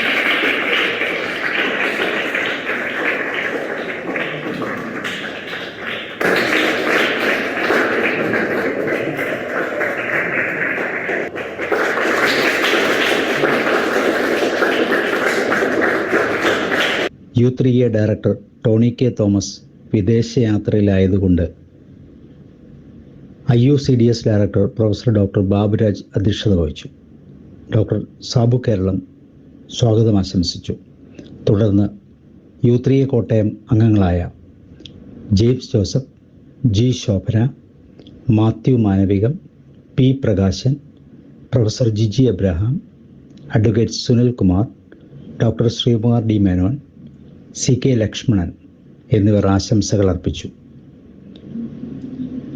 പല സ്കൂളുകളിൽ നിന്ന് വന്ന കുട്ടികൾ അവരുടെ ലക്ഷ്യത്തെക്കുറിച്ച് ആ വേദിയിൽ സംസാരിച്ചു. ലീന ലൂക്കോസ് നന്ദി പറഞ്ഞ് യോഗം അവസാനിച്ചു. ഉദ്ഘാടന സമ്മേളനത്തിന് ശേഷം MG യൂണിവേഴ്സിറ്റിയിലെ 6 സ്കൂളുകൾ കുട്ടികൾ സന്ദർശിച്ചു. ഓരോ സ്കൂളുകളിലും പഠിപ്പിക്കുന്ന വിഷയങ്ങളെക്കുറിച്ചും ആ വിഷയങ്ങളിലൂടെ അവർക്ക് ലഭിക്കുന്ന ജോലി സാധ്യതകളെക്കുറിച്ചും നേരിട്ട് അവിടുത്തെ അധ്യാപകരോട് ചോദിച്ച് മനസ്സിലാക്കി. 2-3 ദിവസം പ്രവൃത്തി പരിചയത്തിൽ ലൈഫ് സ്കില്ലിൽ പല ട്രെയിനേഴ്സ് അവർക്ക് പരിശീലനം കൊടുത്തു.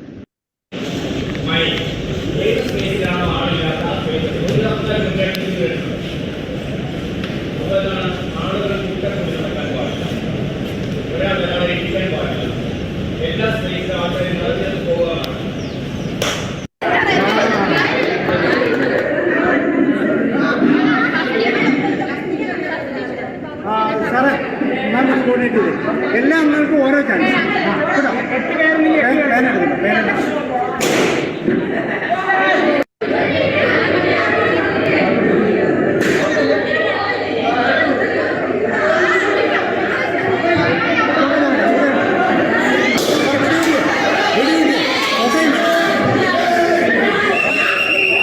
നാലാമത്തെ ദിവസം കുട്ടികൾ Rajiv Gandhi institute of technology സന്ദർശിച്ചു. ഒരു എഞ്ചിനീയറിംഗ് കോളേജിൽ ഏതൊക്കെ വിഷയങ്ങളാണെന്നും ഈ വിഷയങ്ങളെ എങ്ങനെ അഭിമുഖീകരിക്കണമെന്നും ഈ വിഷയങ്ങളിലൂടെ എന്തൊക്കെയാണ് തൊഴിൽ സാധ്യതകളെന്നും വളരെ കൃത്യമായി അവിടുത്തെ അധ്യാപകരിൽ നിന്നും കുട്ടികൾ നേരിട്ട് മനസ്സിലാക്കി.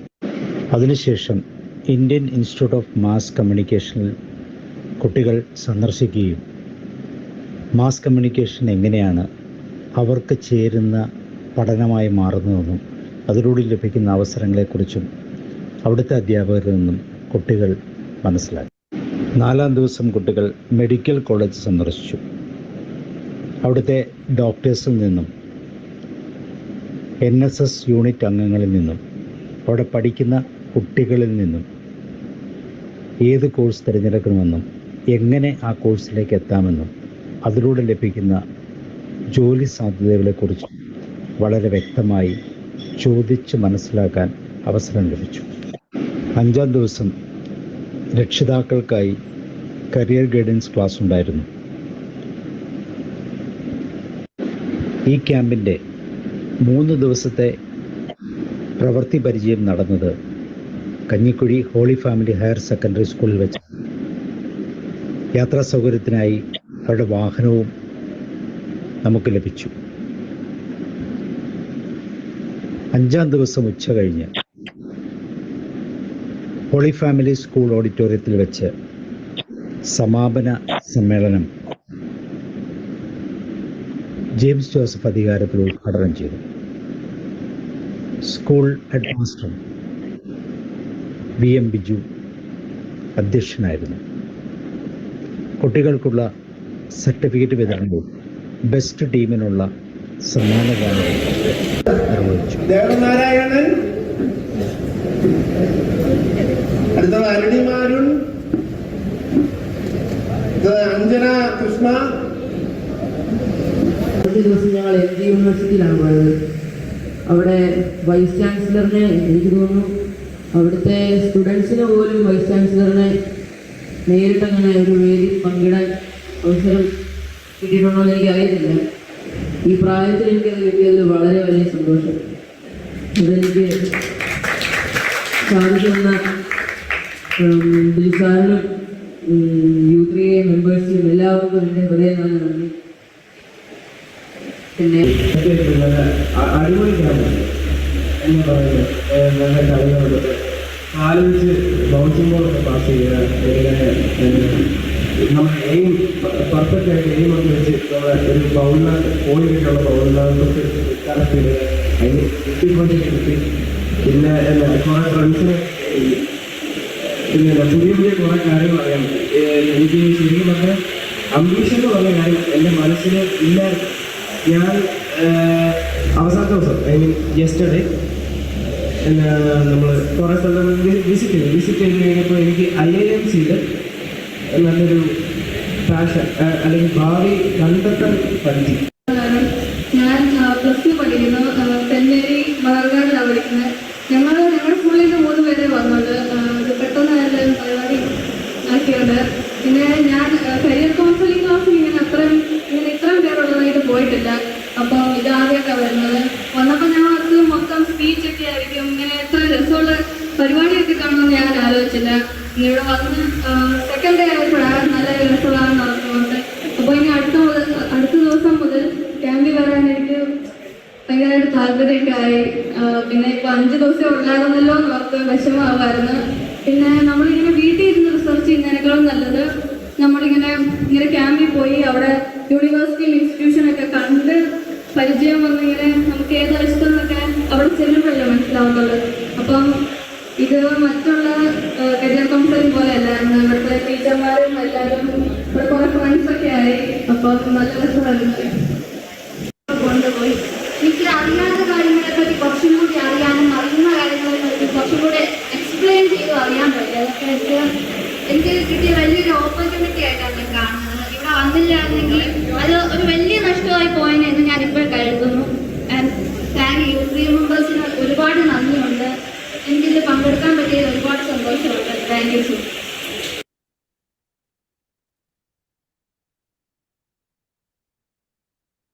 യെസ്, ഇതുപോലെ കുറേ പ്രോഗ്രാംസ് ഓർഗനൈസേഷന്റെ ഭാഗമായി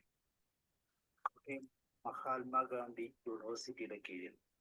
സംശയം ചോദിക്കാൻ പറ്റുമോ? എന്താ സാറേ? സംശയം ചോദിക്കാൻ സമയമായോ? പിന്നെ പറയും. നമ്മളെ കുറിച്ച് പറഞ്ഞാൽ ഒത്തും തീരത്തില്ല, അതുകൊണ്ട് പറഞ്ഞോളൂ. തീർച്ചയായും 2 കാര്യം. U3A എന്ന് പറയാൻ കാര്യം എന്താണ്? U2A എന്നല്ലേ പറയേണ്ടത്? സാറേ, 3rd ഏജ് ആണ്. ഫസ്റ്റ് ഏജ് എന്ന് വെച്ചാൽ കുട്ടികളുടെ പ്രായം, പഠിക്കുന്ന പ്രായം. അങ്ങനെയാണല്ലേ? മിഡിൽ ഏജ് ആണ് നമ്മള് ഓക്കെ, അപ്പൊ അങ്ങനെ മാറി. കറക്റ്റ്. 3rd ഏജിലാണ്, 3ാമത്തെ ഘട്ടത്തിലാണ്. കറക്റ്റ്. ഇനി വേറൊന്ന്, ഇത് യൂണിവേഴ്സിറ്റിയോട് അടുത്ത് അല്ലെങ്കിൽ യൂണിവേഴ്സിറ്റി അകലമുള്ള ആളുകൾക്ക് ഇതെല്ലാം എങ്ങനെയാ ജോയിൻ ചെയ്യാൻ പറ്റുക, അല്ലെങ്കിൽ അതിന്റെ വർക്ക്? സാറിന്റെ ഏരിയയിൽ ഒരു U3യുടെ യൂണിറ്റ് രൂപീകരിച്ചാൽ മതി. എന്നിട്ട് അതിനെ യൂണിവേഴ്സിറ്റിയുമായിട്ട് അഫിലിയേറ്റ് ചെയ്തെടുക്കാം നമുക്ക്. യൂണിവേഴ്സിറ്റി നമ്മൾ പോലെ കേന്ദ്ര കാലിക്കറ്റ് യൂണിവേഴ്സിറ്റിയാണ്. ആ ഇവിടെ M G Calicut M G യൂണിവേഴ്സിറ്റിയാണ്. യൂണിവേഴ്സിറ്റിയിൽ മാത്രമേ ഇപ്പോൾ ഉള്ളൂ. എം ജി യൂണിവേഴ്സിറ്റിയിലെ ഇതിന് തന്നെ ഒരു ഡിപ്പാർട്ട്മെന്റ് ഉണ്ട്, ഒരു ഡയറക്ടർ ഉണ്ട്, ഓ ഒരു ഗവേണിംഗ് ബോഡി ഉണ്ട്. ആ ഗവേണിംഗ് ബോഡിയായിട്ട് കണക്ട് ചെയ്ത് കഴിഞ്ഞാൽ സാറിന് അവിടെ ഒരു മെമ്പർഷിപ്പ് കിട്ടും, അല്ലെങ്കിൽ ആ സാറിന്റെ യൂണിറ്റ് മെമ്പർഷിപ്പ് കിട്ടും, U3A മെമ്പർഷിപ്പ്. ആ അത് ഉപയോഗിച്ച് സാറിന് സ്വന്തം ആക്ടിവിറ്റീസ് ചെയ്യാം. അപ്പോ സ്വയം ഭരണം എന്ന് പറയുന്ന ഒരു കോൺസെപ്റ്റ് ഉണ്ട്. അപ്പൊ അതെ. അതുകൊണ്ട് നിങ്ങൾക്ക് സ്വന്തമായി എന്ത് പ്രോസസ്സുകളും ചെയ്യാം. ഒരു അപ്പൊ എം അഫിലിയേഷൻ ജി യൂണിവേഴ്സിറ്റിന്റെ ആണോ അപ്പൊ എനിക്ക് കിട്ടുക അവിടെ? എം ജി യൂണിവേഴ്സിറ്റി മാത്രമേ ഇപ്പൊ ഇങ്ങനത്തെ പ്രോഗ്രാം ചെയ്യുന്നുള്ളൂ. ഓഹോ ഹോ. അപ്പൊ അത് ഇവിടെ ചെയ്യുന്നതിന് കുഴപ്പമില്ല അല്ലേ? ഇല്ല എന്ത് സഹായം ചെയ്തു തരാം, കുഴപ്പമില്ല. സാറേ കാലിക്കറ്റിൽ നിന്ന് തന്നെ കുറെ ആൾക്കാർ ട്രെയിനിങ് കഴിഞ്ഞവരുണ്ട്. അതെ, ആണോ ടോമി സാർ, നമുക്ക് തുടങ്ങാം. ഞാന് അതിന്റെ സത്യം എന്താന്ന് വെച്ചാല് ഈ യൂണിവേഴ്സിറ്റിയുടെ പ്രോഗ്രാം ആദ്യമായിട്ട് സ്റ്റാർട്ട് ചെയ്ത് അതിന് നമ്മുടെ ഗ്രൂപ്പിലൂടെ ഞാനൊരു വലിയ ക്യാമ്പയിൻ നടത്തിയിരുന്നു. അങ്ങനെയാണ് ടോമി സാറും ജ്യോതികുമാർ സാറും, ജോമി സാർ ഇത് അറിഞ്ഞു കാണുമായിരിക്കും, പലരും ഇത് അറിഞ്ഞത്. ജ്യോതികുമാർ സാർ വടകരയാണ്. അതെ. എവിടെ വേണല്ലോ സാറിന്റെ ഇപ്പം റോട്ടറി ഉണ്ടല്ലോ, റോട്ടറിയുടെ അംഗങ്ങളെ ബേസ് ചെയ്ത് ഒരു U3 ഉണ്ടാക്കാം, നോ പ്രോബ്ലം. അതാ ഞാൻ ഇപ്പൊ ഇറ്റ്സ് വെരി സിമ്പിൾ. പ്രോഗ്രാമിന് ഒരു 20 മെമ്പർമാർ വേണം. യെസ്. നിലവിലെ കേരളത്തിൽ എവിടെയൊക്കെ ഉണ്ട് ഈ യൂണിറ്റ്? കേരളത്തിൽ ഒരുപാട് യൂണിറ്റുകളുണ്ട്. ഇഷ്ടംപോലെ 250ഓളം യൂണിറ്റുകളുണ്ട് കേരളത്തിൽ. ചില സ്ഥലങ്ങളിലൊക്കെ 10-13 യൂണിറ്റുകളുണ്ട്. ഇപ്പൊ കോട്ടയത്ത് എറണാകുളത്ത് തന്നെ 13 യൂണിറ്റ് ഉണ്ട്. ഉണ്ട്. എത്രയും അത് സ്വയം ഭരണമാണ്. അതിപ്പോ ഇന്നതൊന്നുമില്ല. കോട്ടയം ഒരു ഘടകത്തിന്റെ കീഴിലാകണമെന്നൊന്നും നിർബന്ധമില്ല. ഒരു രജിസ്ട്രേഷൻ U3A ഭാഗമായിട്ട് യൂണിവേഴ്സിറ്റി നമുക്ക് ലഭിക്കും. ആ രജിസ്ട്രേഷനാണ് നമ്മളുടെ, അത് ആജീവനാന്ത രജിസ്ട്രേഷനാണ്. അതിൽ അംഗങ്ങളെ കൂട്ടുകയും കുറയ്ക്കുകയും ഒക്കെ ചെയ്യാം. അതിന് വേണമെങ്കിൽ പുതിയ ഗ്രൂപ്പുകൾ ഉണ്ടാക്കാം, എന്ത് വേണം ചെയ്യാം. യൂണിറ്റിന് ഇത് കിട്ടണമെങ്കിൽ പിന്നെ അത് അംഗീകാരം കിട്ടണമെങ്കിൽ ഒരു 20 പേരെങ്കിലും വേണ്ടേ? അങ്ങനെ ഒരു ക്രൈറ്റീരിയ പറയുന്നത് 20-25 പേരുടെ ഒരു ക്രൈറ്റീരിയ പറയുന്നുണ്ട്. ഇപ്പം പറഞ്ഞില്ലേ, നമ്മൾ ഇന്റർനാഷണലി അത് 50 വയസ്സുള്ള ഗ്രൂപ്പാണ്. കേരളത്തിൽ എം ജി യൂണിവേഴ്സിറ്റിയിൽ 55 വയസ്സിന് മുകളിലുള്ളവർക്ക് വേണ്ടിയിട്ടാണ് നമ്മൾ U3A ഇപ്പം ഇവിടെ ഫോം ചെയ്തിരിക്കുന്നത്. ഇപ്പോൾ നമ്മളിപ്പോൾ ഏജിൻ്റെ ഇപ്പോൾ എങ്ങനെയാണ് കർക്കശാക്കാൻ പറ്റുക? അപ്പം ഞാൻ ഇപ്പോൾ U2 ഏജ് ഉണ്ടല്ലോ, U2 ഏജ് എന്ന് വെച്ചാൽ നമ്മൾ സർവീസ് കാലത്ത് ജോലി ചെയ്ത കാലം. ഏതായാലും സാറേ U2 ഏജ് നമ്മൾ അങ്ങനെ നമുക്ക് സർവീസ് ഏരിയ അത് സർവീസ് കാലത്ത് നമ്മൾ റിട്ടയർമെന്റ് സാറിന് 60 വയസ്സുണ്ടല്ലോ. അപ്പൊ നമ്മൾ 55 വയസ്സ് മുതലേ 60 വയസ്സ് കഴിഞ്ഞല്ലേ ഇതിൽ മെമ്പർ ആവാൻ പറ്റുള്ളൂ. 55 വയസ്സ് കഴിഞ്ഞാൽ അല്ല, അങ്ങനെ ആകുമ്പോൾ സർവീസ് ഇരിക്കുമ്പോൾ മെമ്പർ ആവാൻ പറ്റുമോ? പറ്റില്ല. മെമ്പർ ആകും. പിന്നെന്താ, അങ്ങനെ ഓപ്ഷനുണ്ടോ? സാറേ ഇതിനൊരു പിന്നെ വളരെ സ്ട്രിക്റ്റ് ആയിട്ടുള്ള ക്രൈറ്റീരിയ ഇല്ല. എന്ന് പറഞ്ഞു കഴിഞ്ഞാൽ ചിലർ 40-35 വയസ്സാകുമ്പോൾ, ഇപ്പോൾ ഗൾഫിലൊക്കെ പോയ ആൾക്കാർ അല്ലെങ്കിൽ വിദേശത്ത് ജോലി ചെയ്ത ആൾക്കാർ ഒരു 35-40 വയസ്സാകുമ്പോൾ തന്നെ അവർ തേർഡ് ഏജിലേക്ക്, റിട്ടയർമെന്റ് ലൈഫിലേക്ക്, ഒരു സ്വസ്ഥമായിട്ടുള്ള ഒരു അവസ്ഥയിലേക്ക് വരും. അവർക്കും മെമ്പർ ആവാം. അങ്ങനെ അവർ തേർഡ് ഏജ് എന്നുള്ള ഫീൽ ചെയ്യുന്ന ആൾക്കാർക്ക് മുഴുവൻ ഇതിലേക്ക് മെമ്പർഷിപ്പ് എടുക്കാം. ഇതിനങ്ങനെ കറക്റ്റ് ആയിട്ടുള്ള ഒരു സ്ട്രിക്റ്റ് ആയിട്ടുള്ള ഒരു ക്രൈറ്റീരിയ ഒന്നും ഇല്ല. എന്നാലും ഒരു 50+ എന്ന് പറയുന്നുണ്ട് സാറേ. അതെ, 50+ എന്നാണ് സാധാരണഗതി. 50+ ആണ് അതിനകത്തുള്ളത്. അതേ ഉള്ളൂ. പക്ഷെ സഹകരിച്ച് പെരുമാറുന്നതിനും പ്രവർത്തിക്കുന്നതിനും കുഴപ്പമില്ല. പക്ഷെ എറണാകുളത്തൊക്കെ 50-ൽ താഴെയുള്ള ആൾക്കാർ മെമ്പേഴ്സ് ഉണ്ടെന്നാണ് എൻ്റെ അറിവ്. നമ്മളിപ്പോ യൂണിറ്റുകൾ ഇപ്പം വടകരയെ സംബന്ധിച്ച് പറയുകയാണെങ്കിൽ, വടകര ഇപ്പോൾ 2-3 യൂണിറ്റുകൾ ഉണ്ടെങ്കിൽ ഈ 20-25 പേരുള്ള യൂണിറ്റുകൾ എത്ര യൂണിറ്റുകൾ ഉണ്ടാക്കാമല്ലോ. അതെ, ഈ യൂണിറ്റുകൾ ഒരു യൂണിറ്റിൽ മാത്രം കേന്ദ്രീകരിച്ചിട്ട് ഇൻഡിപെൻഡന്റ് ആയി ഈ പ്രോഗ്രാമുകളൊക്കെ നടത്തുകയാണോ, അല്ലെങ്കിൽ മറ്റേ കോർഡിനേറ്റ് ചെയ്തുകൊണ്ട് മറ്റുള്ള ഒരു യൂണിറ്റ് ഇൻഡിപെൻഡന്റ് ആയിട്ട് പ്രോഗ്രാംസ് നടത്തുമ്പോൾ നമ്മൾ ഈ ചെയ്ത പോലത്തെ ഒരു യൂണിറ്റ് ഇൻഡിപെൻഡന്റ് ആയിട്ട് പ്രോഗ്രാം ചെയ്യുമ്പോൾ അതിന് ചില ബുദ്ധിമുട്ടുകൾ ഉണ്ടാവും. ഒന്ന് സാമ്പത്തികമായ കാര്യങ്ങൾ, ഇതിനെ കോർഡിനേറ്റ് ചെയ്യാൻ ആളുകൾ വേണം. അപ്പൊ അതൊക്കെ അങ്ങനെയുള്ള ചില പ്രശ്നങ്ങൾ ഉള്ളത് കൊണ്ട് 2 രൂപത്തിലും ചെയ്യാം സാറേ, 2 രൂപത്തിലും ചെയ്യാം. ഞങ്ങളിവിടെ കോർഡിനേറ്റ് ചെയ്ത് പല പരിപാടികളും നടത്താറുണ്ട്, ഇൻഡിവിജ്വലായിട്ടും ചെയ്യാറുണ്ട്. ഓരോ യൂണിറ്റുകളും അവരുടേതായ നിലയിലും ചെയ്യാറുണ്ട്. ഞങ്ങൾ എല്ലാ മാസവും ഇൻഡിവിജ്വൽ യൂണിറ്റ്സ് മീറ്റിംഗ് നടത്താറുണ്ട്, കമ്പൈൻഡ് ആയിട്ടുള്ള പ്രോഗ്രാംസ് നടത്താറുണ്ട്. ഇതിന്റെ ചെലവുകളുടെ എക്സ്പെൻസ് മീറ്റ് ചെയ്യുന്നത് ഡിവൈഡിംഗ് സിസ്റ്റം ആണ് അല്ലേ? Dividing system. നമ്മൾ എക്സ്ട്രാ പൈസകളൊന്നും പിരിക്കാറില്ല. ആ പ്രോഗ്രാമിന് വേണ്ട പൈസ മാത്രം പിരിക്കും, അതോടെ അത് ഡിസോൾവ് ചെയ്യും. ഫണ്ട് സൂക്ഷിക്കുക എന്ന് പറയുന്ന ഒരു പരിപാടിയില്ല. അതൊരു തെറ്റായ രീതിയാണ്. അത് പിന്നെ കൈമാറ്റമൊക്കെ ചെയ്ത് ആകെ പ്രശ്നത്തിലായി പോകാൻ സാധ്യത കൂടുതലാണ്. അതുകൊണ്ട് നമ്മൾ ഷെയറിങ്, അപ്പോൾ ഉള്ള കാര്യങ്ങൾ ഷെയർ ചെയ്യും. അപ്പോൾ സാധാരണ ഒരു സംഘടന മറ്റുള്ള സംഘടനകളെ പോലെ സംഘടനാ സംവിധാനങ്ങൾ ഉണ്ടോ ഇതിന്? അതായത് ഉദാഹരണം പറയാൻ വെച്ചാൽ ഇതിന്റെ പ്രസിഡന്റ്, കൺവീനർ, ചെയർമാൻ, അതൊക്കെ ഉണ്ട് സാർ, അതിന് അതുണ്ട്. setup ഉണ്ടോ? ഒരു മെൻറ്റർ കാണും, ഒരു ചീഫ് കോർഡിനേറ്റർ കാണും, പിന്നെ ഒരു എക്സിക്യൂട്ടീവ് കമ്മിറ്റി കാണും, അതൊക്കെ ഉണ്ട്. അത് സാധാരണ സംഘടനയെ പോലെ ഉണ്ടാവും. ആ മറ്റുള്ള സാധാരണ സംഘടനകളെ സംഘടന പോലെ തന്നെ. അതുപോലെ ഞങ്ങൾ ഗ്രൂപ്പുകളാണെങ്കിൽ ഗ്രൂപ്പുകൾ ചേർന്നിട്ട് ആ ഗ്രൂപ്പിനും ഇപ്പോൾ കോട്ടയം യൂത്ത് എന്ന് പറഞ്ഞാൽ ഒരു ഗ്രൂപ്പിൻ്റെ ലേബലാണ്. ഒരു 3-4-5 ഗ്രൂപ്പ് യൂണിറ്റുകൾ ചേർന്നിട്ടുള്ളതാണ്. അപ്പോൾ അവിടെ നമ്മളൊരു ഇങ്ങനെ സംഘാടകരായിട്ട് കുറച്ച് പേരുണ്ട്. ഞാനിതിന്റെ തുടക്കത്തിൽ തന്നെ ഇതിനെപ്പറ്റി അറിഞ്ഞിരുന്നു. പക്ഷേ അന്ന് ട്രെയിനിങ്ങിന് വിളിച്ച കോട്ടയത്ത് വലിയ അങ്ങോട്ട് എവിടെയോ വിളിച്ചു. MG യൂണിവേഴ്സിറ്റി അന്ന് കോഴിക്കോടൊന്നും ഇതിന്റെ യൂണിറ്റ് ആയിട്ടില്ല. അതുകൊണ്ട് തന്നെ പിന്നെ അതിനെപ്പറ്റി ഡ്രോപ്പ് ചെയ്തു പരിപാടി. ശ്രമിച്ചില്ല. സാറേ കോഴിക്കോട് ജ്യോതികുമാർ സാറുണ്ട്, വേറെ പിന്നെ കുറെ ആൾക്കാരുണ്ട് കോഴിക്കോട് ഭാഗത്ത്. പക്ഷെ അവര് ആയിട്ടില്ല. യൂണിറ്റ് ഒക്കെ തുടങ്ങി തരാം, എന്താ കുഴപ്പം? ഈ ട്രെയിനിങ് എത്ര കാലമാണ്?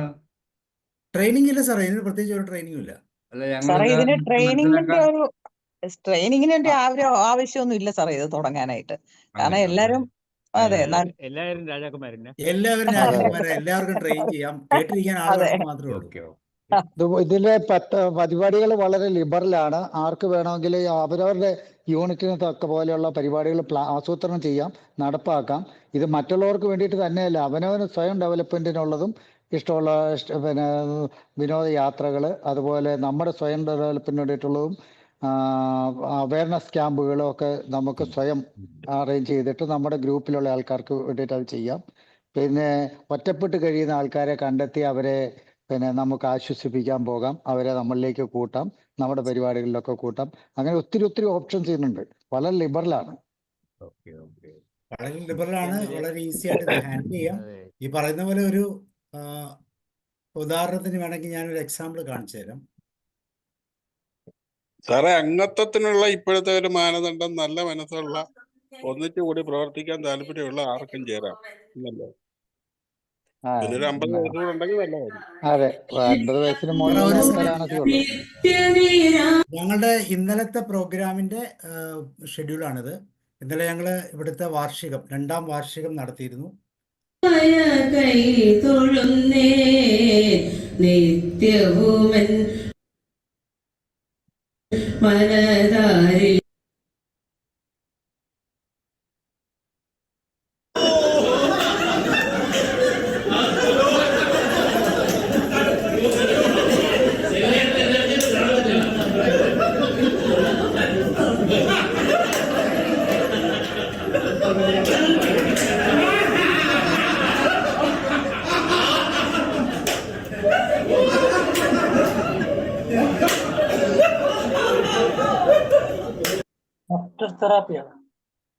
ലാഫ്റ്റർ എന്തും ആകാം. ഇപ്പൊ ഞങ്ങളുടെ നടത്തിയ പ്രോഗ്രാംസിന്റെ ഒരു ലിസ്റ്റാണ് ഇതെല്ലാം.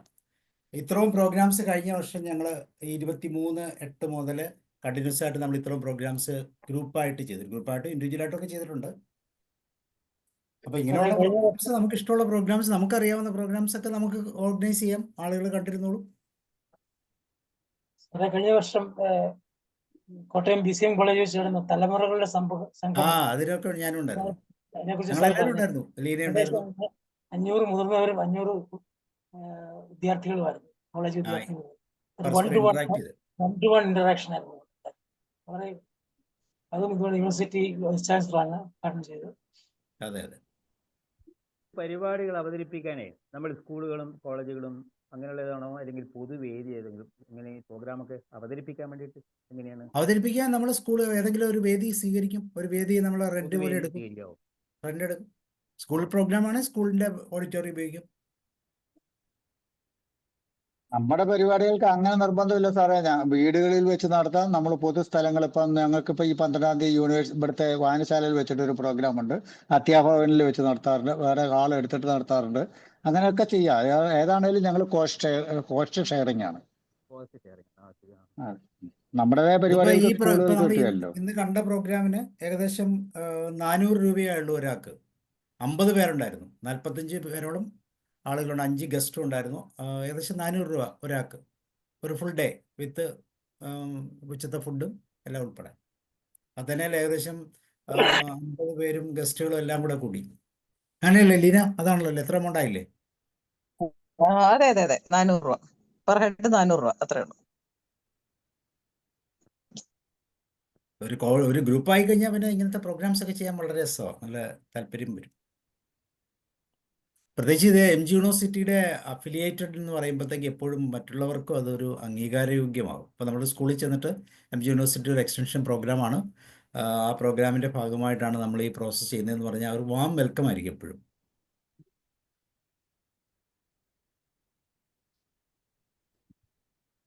ഓക്കെ, വേറെ എന്തെങ്കിലും ചോദിക്കാനോ പറയാനോ? ടോമി സാർ, നിങ്ങളുടെ അവിടുത്തെ പ്രവർത്തനങ്ങളെ കുറിച്ചൊക്കെ ഒന്ന് പറയും. യെസ് സാർ, ഞാൻ പിന്നെ ഇവിടെ U3യുടെ MG യൂണിവേഴ്സിറ്റിയിൽ 3 days ട്രെയിനിങ് ഉണ്ടായിരുന്നു ആദ്യം. അത് കഴിഞ്ഞിട്ടാണ് കോഴിക്കോട് U3യുടെ യൂണിറ്റ് ഇടാൻ ഞാൻ കുറച്ച് ആൾക്കാരോടൊക്കെ സംസാരിച്ചിരുന്നു, പക്ഷെ അതൊന്നും അങ്ങോട്ട് ഫലപ്രദമായില്ല. പക്ഷെ ഞാൻ എറണാകുളത്ത് ഇപ്പോൾ സ്റ്റേ ചെയ്യുന്നതുകൊണ്ട് ഇവിടുത്തെ U3യിൽ സജീവമായിട്ട് പ്രവർത്തിക്കുന്നുണ്ട്. 13 യൂണിറ്റുകളാണ് ഞങ്ങൾക്ക് ഇവിടെ ഉള്ളത്. അത് 13 യൂണിറ്റുകളും കൂടെ കൂടിയിട്ട് ഞങ്ങൾ സോണലായിട്ട് ഞങ്ങൾ phase 1, phase 2, phase 3 ഒക്കെ ഞങ്ങൾ മീറ്റിങ്ങുകളും പരിപാടികളും ഒക്കെ നടത്തിയിരുന്നു. അതിൽ ധാരാളം കലാപരിപാടികളും പിന്നെ അതുപോലെയുള്ള എല്ലാ വിത്ത് ഫുഡ് എല്ലാ പരിപാടികളും ഞങ്ങൾ ചെയ്തിരുന്നു. ഒരു പരിപാടിക്ക് ഇവിടെ നമ്മുടെ ഭാരത് മാതാ കോളേജുമായിട്ട് ബന്ധപ്പെട്ട അവിടുത്തെ MSW കുട്ടികളുടെ ഒക്കെ സഹകരണത്തോടു കൂടി അവിടുത്തെ ഹാളിൽ വെച്ചിട്ടായിരുന്നു ഞങ്ങൾ ഒരു ഫേസ് നടത്തിയത്. അതുപോലെ ഞങ്ങൾ മാസത്തിലെ എല്ലാ പിന്നെ ഏതെങ്കിലുമൊക്കെ ദിവസങ്ങൾ ഇവിടെ ഞങ്ങൾ സമ്മേളിക്കലും പരിപാടികൾ നടത്തലും ഒക്കെ ചെയ്യാറുണ്ട്. യെസ്, വേറെ ആർക്കെങ്കിലും അങ്ങനെ അനുഭവങ്ങൾ ഉണ്ടെങ്കിൽ പറയും. സാർ ഒരു ചോദ്യം ചോദിച്ചോട്ടെ? പറയും സാർ. സാർ, ഇത് നേരത്തെ എന്തുകൊണ്ട് ഞാനിത് അറിഞ്ഞില്ല എന്നുള്ളതാണ് എനിക്ക് ഇപ്പോ ദുഃഖമുള്ളത്. വളരെ നല്ലൊരു 3-4 പ്രോഗ്രാംസ് U3യുടെ ഭാഗമായിട്ട് നമ്മളിവിടെ ചെയ്തിട്ടുണ്ട്. തൃപ്പൂണിത്തറ ഉണ്ട് അതിന്റെ യൂണിറ്റ്? തൃപ്പൂണിത്തറയിൽ യൂണിറ്റ് ഉണ്ടോ എനിക്കറിയില്ല. ടോമി സാർ അറിയാമോ? എവിടെയാ? തൃപ്പൂണിത്തറയ്ക്ക് യൂണിറ്റ് ഉണ്ടോ? തൃപ്പൂണിത്തറ നമ്മുടെ പിന്നെ തിരുവാങ്കുളം കഴിഞ്ഞിട്ട് അപ്പുറത്തുള്ള ജംഗ്ഷൻ, റെയിൽവേ ലൈൻ കഴിഞ്ഞിട്ടുള്ള ജംഗ്ഷൻ, കഴിഞ്ഞിട്ടുള്ള ജംഗ്ഷൻ പള്ളിയൊക്കെയുള്ള സ്ഥലം അല്ല, പിന്നെ റെയിൽവേ ക്രോസ് കഴിഞ്ഞിട്ട് കരിങ്ങാച്ചിറ അല്ല, നമ്മുടെ പിന്നെ മറ്റേ കോട്ടയം പോകുന്ന വഴിക്ക് അല്ല, കോട്ടയം പോകുന്ന വഴിക്ക് നമ്മുടെ ഇപ്പോഴത്തെ ഫ്ലൈ ഓവർ വന്നില്ലേ, ഫ്ലൈ ഓവറിന്റെ അപ്പുറത്തുള്ളത്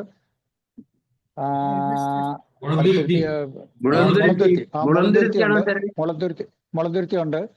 ശരി. സാറേ, ചിന്തിക്കട്ടെ, സാറ് ഒരു 10 പേരെ റെഡിയാക്കിക്കോ. അതെ, 10 പേരുണ്ടെങ്കിൽ ഇവിടെ എറണാകുളം യൂണിറ്റ് തന്നെ വേണമെങ്കിൽ എറണാകുളം യൂണിറ്റ് തന്നെ വേണമെങ്കിൽ അതിന്റെ ഇത് ചെയ്തു തരാം, എന്ത് സൗകര്യം ചെയ്തു തരാം. ഇതാരെ എന്നോട് സംസാരിക്കുന്നത്? ടോമി സാറെ ഒന്ന് കാണിച്ചു കൊടുക്കൂ. നമ്മുടെ സോറി ഞാന് മൊബൈലിലാണ്, അതുകൊണ്ടാണ്. ഞാൻ പുറത്താണ് ഉള്ളത്, അതാണ്. ആയിക്കോട്ടെ സാർ. അപ്പൊ എനിക്ക് താല്പര്യമുള്ള വിഷയമാണ്. നമ്മള് ധാരാളം കാണുന്നതാ, നമുക്കറിയാം, നന്നായിട്ട് അറിയാം സാറിനെ. ടോമി സാറോ ഞാനൊക്കെ വളരെ നമ്മളൊക്കെ ഫുൾ ടൈം ആയിട്ട് നടക്കുക. നാളെയാണ് മാർച്ച് 11-നാണ് ഇത് 2 വർഷം കംപ്ലീറ്റ് ആകുന്നത്. നാളെ മുതൽ അത് 3-ാം വർഷത്തേക്കാണ്. അപ്പോൾ 3-ാം വർഷത്തേക്ക് ഞങ്ങൾക്ക് കുറച്ച് ലോഞ്ചുകളൊക്കെ ഉണ്ട്. പുതുതായിട്ട് കുറച്ച് ന്യൂസ് ലെറ്ററുകൾ നമ്മൾ ലോഞ്ച് ചെയ്യുന്നുണ്ട്. അതിൻ്റെ പ്രോഗ്രാം ഷെഡ്യൂൾ നമ്മൾ ചെയ്തിട്ടുണ്ട്. അങ്ങനെ കുറച്ച് ഈ വർഷം വളരെ സജീവമായി മുന്നോട്ട് പോകാനുള്ള ഒരു പ്ലാനാണ്. അപ്പോൾ അതിൻ്റെ ഭാഗമായിട്ടും കൂടിയാണ് ഇന്നത്തെ ദിവസം നമ്മളിങ്ങനെ ഒരു പ്രോഗ്രാം വെച്ചത്. അപ്പൊ ഞാനൊരു 10-20 പേരെ സംഘടിപ്പിച്ചിട്ട് അടുത്ത് തന്നെ തീർച്ചയായും ഞാനും ടോമി സാർ വിളിച്ചാൽ മതി സാർ, എന്നെ വിളിച്ചാൽ മതി, ഞാനുണ്ടാവും. അല്ലെങ്കിൽ നമ്മുടെ മാത്യു ചെറിയ സാറുണ്ട്, നമ്മുടെ പിന്നെ അവിടെ തന്നെ നമ്മുടെ തിരുവാങ്കുളം ഭാഗത്ത് തന്നെ ഉണ്ട് മാത്യു ചെറിയ സാറ്. പക്ഷെ നമ്പറും കോണ്ടാക്ട് സാർ എന്നെ വിളിച്ചാൽ മതി. ഓക്കെ സാറിന്റെ ഇതില് വാട്സപ്പ് ചെയ്യാൻ ഞാൻ. ഓക്കെ സാർ, സാബു സാറിനോട് പറഞ്ഞാൽ മതി. ഓക്കെ. ചങ്ങനാശ്ശേരി യൂണിറ്റിന്റെ മെന്റർ സാറാണോ? രാജ് സാറാണോ? അത് അപ്പുകുട്ടൻ സാർ? എനിക്ക് പങ്കെടുക്കാൻ സാധിച്ചില്ല. ഇവിടുത്തെ മെന്ററൈസ് മിസസ് കോളേജിലെ ഒരു മുൻ പ്രൊഫസറാണ്. മനസ്സിലായി, അറിയാം. നമ്പർ ഒന്ന് ഉണ്ടെങ്കിൽ എനിക്ക് അയച്ചു. ശരി, ഞാൻ കോണ്ടാക്ട് ചെയ്യാൻ പറ്റിയിട്ടില്ല. ഓക്കെ ഓക്കെ തരാം. ശരി. റോയ് സാറേ പറയും. പ്രോഗ്രാം യൂത്ത് റേഡിയോ ഒരു പ്രോഗ്രാം സാറ് ഇവിടെ വെച്ച് നടത്തിയില്ല, നമ്മുടെ അടിച്ചറ. അപ്പൊ യെസ് അടിച്ചറിയാലോ ഒരു ടീയുടെ പ്രോഗ്രാം. ഞാനത് പാർട്ടിസിപ്പേറ്റ് ചെയ്തത് മാനവീയത്തിന്റെ. പിന്നെ കാര്യങ്ങളൊക്കെ മനസ്സിലാക്കിയിരുന്നു. സന്തോഷകരമായ ഒരു ചില പ്രവർത്തനങ്ങൾ നമുക്ക് ചെയ്യാം. ഒരു സമാന മനസ്കരുണ്ടെങ്കിൽ നമുക്ക് ഒത്തിരി ആക്ടിവിറ്റീസ് ചെയ്യാം. കാരണം ഐകമത്യം മഹാബലം എന്ന് പറയുന്ന പോലെ. പിന്നെ നമ്മുടെ ലേബൽ നല്ലതാണ്, MG യൂണിവേഴ്സിറ്റിയുടെ കീഴിലല്ലേ. അപ്പോൾ അതിൻ്റേതായിട്ടുള്ള ഒരു നല്ലൊരു എന്താ പറയുന്ന ഒരു പ്രിവിലേജും കൂടെ കിട്ടും. വേറെ ആർക്കെങ്കിലും എന്തെങ്കിലും പറയാനുണ്ടോ? ജോഷി സാർ പറഞ്ഞു. സലീമ മാം ഉണ്ടോ? ദെൻ സരസ്വതി മാം. ഉണ്ട് സാറേ. ആ ഇത് പറഞ്ഞതിനോട് ആഡ് ചെയ്യാനുള്ളത്, ഞങ്ങളുടെ യൂണിറ്റിൽ മാസം 2 മീറ്റിംഗ് ഉണ്ടാവും. ഒന്ന് സാധാരണ മന്ദിരത്തിൽ വെച്ചാണ് കോമൺ ആയിട്ട്. രണ്ടാമത്തേത് ഏതെങ്കിലും ഒരു മെമ്പറുടെ വീട്ടിൽ വെച്ചായിരിക്കും. അപ്പം ഏതെങ്കിലും ഒരു വിഷയത്തെ ആസ്പദമാക്കിയിട്ട് ഒരു ക്ലാസ്, ചർച്ച അങ്ങനെ ഉണ്ടാവും. പിന്നെ മന്ത്ലി മിക്കവാറും ഒരു മാസത്തിൽ ഒരു പ്രാവശ്യം ഒരു ടൂർ പോകും. അപ്പം ഒരു നല്ലൊരു കൂട്ടായ്മ. ഇതുപോലെയുള്ള പ്രോഗ്രാംസ് ചെയ്യുമ്പോഴത്തേക്ക് ഒന്നിൽ കൂടുതൽ യൂണിറ്റ്സ് കമ്പൈൻഡ് ആയിട്ടുള്ള പ്രോഗ്രാംസ് ചെയ്യും. അതുകൂടാതെ ഇൻഡിവിജ്വലി ഓരോ യൂണിറ്റും അവരുടേതായിട്ടുള്ള കൂട്ടായ്മകളും അതിൻ്റെതായിട്ടുള്ള പ്രോഗ്രാംസും ഉണ്ടായിരിക്കും. ഇതാണ് എനിക്ക് ആഡ് ചെയ്ത് പറയാനുള്ളത്. കോട്ടയത്തെ ഏറ്റവും ബെസ്റ്റ് ഒരു യൂണിറ്റ് ആണ് സലീമ മാമിൻ്റെ മാങ്ങാനം യൂണിറ്റ് എന്ന് പറയുന്നത്. കാരണം അവിടെ 2 പ്രോഗ്രാം കമ്പൽസറി ആയിട്ട് ചെയ്യും, പ്ലസ് ഇതുപോലത്തെ കമ്പൈൻഡ് പ്രോഗ്രാംസ്. സലീമ മാഡത്തിന് നമ്മുടെ പോസിറ്റീവ് കമ്മ്യൂണിൽ കാണാറില്ലല്ലോ ഇവിടെ. യെസ് അതെ. കുറച്ചായി കയറിയിട്ട് വേണ്ടായിരിക്കും. ജോർജ് സാറേ പറയാം. Thank you sir. സാറേ, ഇതിന്റെ തുടക്കകാലം എന്നോട് ഇങ്ങനെ 2-3 സുഹൃത്തുക്കളൊക്കെ വിളിച്ച് പറഞ്ഞായിരുന്നു. പക്ഷെ ആൻജിയോപ്ലാസ്റ്റി കഴിഞ്ഞ് റെസ്റ്റ് ചെയ്യുന്ന ആ ടൈം ആയതുകൊണ്ട് വീട്ടുകാരൊന്നും സമ്മതിച്ചില്ല, പുറത്ത് പോകണ്ട, റെസ്റ്റ് ഡോക്ടറൊന്നും സമ്മതിക്കില്ല, അങ്ങനെ ഇങ്ങനെ പറഞ്ഞു. പിന്നെ അതങ്ങോട്ട് പറ്റാതായി. പിന്നെ ബൈപ്പാസ് കഴിഞ്ഞ് വിശ്രമത്തിലായിരുന്നു. അതുകൊണ്ട് ഇതൊക്കെ ഇങ്ങനെ ചെറിയൊരു മോഹം വരുന്നുണ്ടോ? ഇപ്പൊ ചെറിയൊരു മോഹം വരുന്നുണ്ടോ? അതെ. കേൾക്കുമ്പോഴൊക്കെ മോഹം വരുന്നുണ്ട്. പിന്നെ സാറ് ഒരു വലിയ ഗൈഡാണല്ലോ, അപ്പൊ തീർച്ചയായിട്ടും ഈ വെളിച്ചം എനിക്ക് ഉപകാരപ്പെടും. വഴിയുണ്ട്. Thank you sir. നമുക്കൊരു പോസിറ്റീവ് മൈൻഡ് സെറ്റ് ഉണ്ടാക്കിയെടുക്കാൻ നല്ല സാർ. അവരവരുടെ ഗ്രൂപ്പ് ഇതൊരു സ്വയംഭരണം എന്ന് പറഞ്ഞാൽ വളരെ കറക്റ്റ് ആട്ടോ. കാരണം ഒരു നിയന്ത്രണങ്ങളും ഇല്ല. യൂണിവേഴ്സിറ്റി തലത്തിൽ നിയന്ത്രണം നിങ്ങൾക്ക് എന്ത് വേണമെങ്കിലും ചെയ്യാം. ഒരു 10 പേരെ ഒരു ലേബൽ കൂട്ടണം എന്ന് മാത്രമേ ഉള്ളൂ. 10, 15, 20 പേരെ. നമ്മളൊരു 50 പേരൊക്കെ ഉണ്ടെങ്കിൽ ഒരു പ്രോഗ്രാമൊക്കെ ചെയ്യാൻ പറ്റില്ല. ഇല്ലെങ്കിൽ നമുക്ക് ഒത്തിരി സാമ്പത്തിക നഷ്ടം വരും. ഉദാഹരണം പറഞ്ഞാൽ നമ്മൾ ആദ്യം ഇപ്പോൾ എക്സ്പീരിയൻഷ്യൽ കരിയർ ഗൈഡൻസ് പ്രോഗ്രാം എന്ന് പറഞ്ഞാൽ 5 ദിവസത്തെ പ്രോഗ്രാമിന് ഒരാൾ 3000 രൂപ ചെലവഴിച്ചു. ഒരു വലിയ എമൗണ്ടാണ് ചെയ്തത്. എല്ലാവർക്കും പറ്റിയെന്ന് വരില്ല. എല്ലാവർക്കും അതിനകത്ത് ബുദ്ധിമുട്ടുണ്ടാവും. അപ്പം ആളുകൾ കൂടിക്കഴിഞ്ഞാൽ ആ പ്രോസസ്സ് കുറയും. എന്നിട്ടും സ്കൂളും കെട്ടിടവും എല്ലാം ഫ്രീ ആയിട്ട് പോലും നമ്മൾ ആ ബാക്കി കാര്യങ്ങളെല്ലാം റെഡിയാക്കുന്നതിൻ്റെ ഭാഗമായിട്ട് നമുക്ക് അത്രയും പൈസ ചിലവ്. അപ്പൊ സാറേ, സ്വയംഭരണത്തിലേ സ്വയംഭരണം എന്തും ചെയ്യാമെന്ന് പറയുമ്പോൾ യൂണിവേഴ്സിറ്റി നിയന്ത്രണം എന്തുവാ? യൂണിവേഴ്സിറ്റിയുടെ അഫിലിയേഷൻ ആണ് സാർ. വൺസ് ഇത് അഫിലിയേറ്റ് ചെയ്ത് കഴിഞ്ഞാൽ ആജീവനാന്ത അഫിലിയേഷൻ ഉണ്ട്. How is the control? കാരണം എങ്ങനെ നിയന്ത്രണം, എങ്ങനെയാ ഇത് വരുന്നത്? നിയന്ത്രണം എന്ന് വെച്ചാൽ ഇപ്പോൾ ഡിസ്ട്രിക്ട് കോർഡിനേറ്ററിൻ്റെ തലത്തിൽ പറയുകയാണെങ്കിൽ എന്നെ സംബന്ധിച്ച് പറഞ്ഞാൽ കോട്ടയത്ത് ഒരു ഡിസ്ട്രിക്ട് കോർഡിനേറ്റർ ഉണ്ട്. ആ ഡിസ്ട്രിക്ട് കോർഡിനേറ്റർ എല്ലാ മാസവും ഓരോ കോർഡിനേഷൻ മീറ്റിംഗ് വിളിച്ചു കൂട്ടാറുണ്ട്. അപ്പോൾ ഏതാത് യൂണിറ്റുകളുടെ ഭാരവാഹികൾ അവിടെ ചെന്ന് നമുക്ക് വേണമെങ്കിൽ എക്സ്പ്ലെയിൻ ചെയ്യാം. എന്തെങ്കിലും കാര്യങ്ങൾ പറയണമെങ്കിൽ പറയാം. യൂണിവേഴ്സിറ്റി ആവശ്യമുണ്ടെങ്കിൽ അത് നമുക്ക് അവരോട് ചോദിക്കാം. അതുപോലെ എല്ലാ ഡിസ്ട്രിക്റ്റിലും ഒരു കോർഡിനേറ്ററുകൾ സാധാരണ വയ്ക്കാറുണ്ട്. അവരായിരിക്കും അത് കോർഡിനേറ്റ് ചെയ്യുന്നത്. അപ്പോൾ ഇൻഡിവിജ്വലായിട്ട് നമുക്ക് പ്രവർത്തനങ്ങൾ പോകണമോ പോകാതിരിക്കുകയോ ഒക്കെ ചെയ്യാം. യൂണിവേഴ്സിറ്റിയുടെ വിഷയം എന്താണ്? ഇതിനെ സംബന്ധിച്ചുള്ള വിഷയം എന്താണ് സാറേ? ആക്ച്വലി നമുക്കൊരു സ്കിൽ ഡെവലപ്മെന്റും കൂടെയാണ്. നമ്മുടെ 3rd ഏജില് ഒരു സ്കിൽ ഡെവലപ്മെന്റ് നമുക്ക് പറ്റും.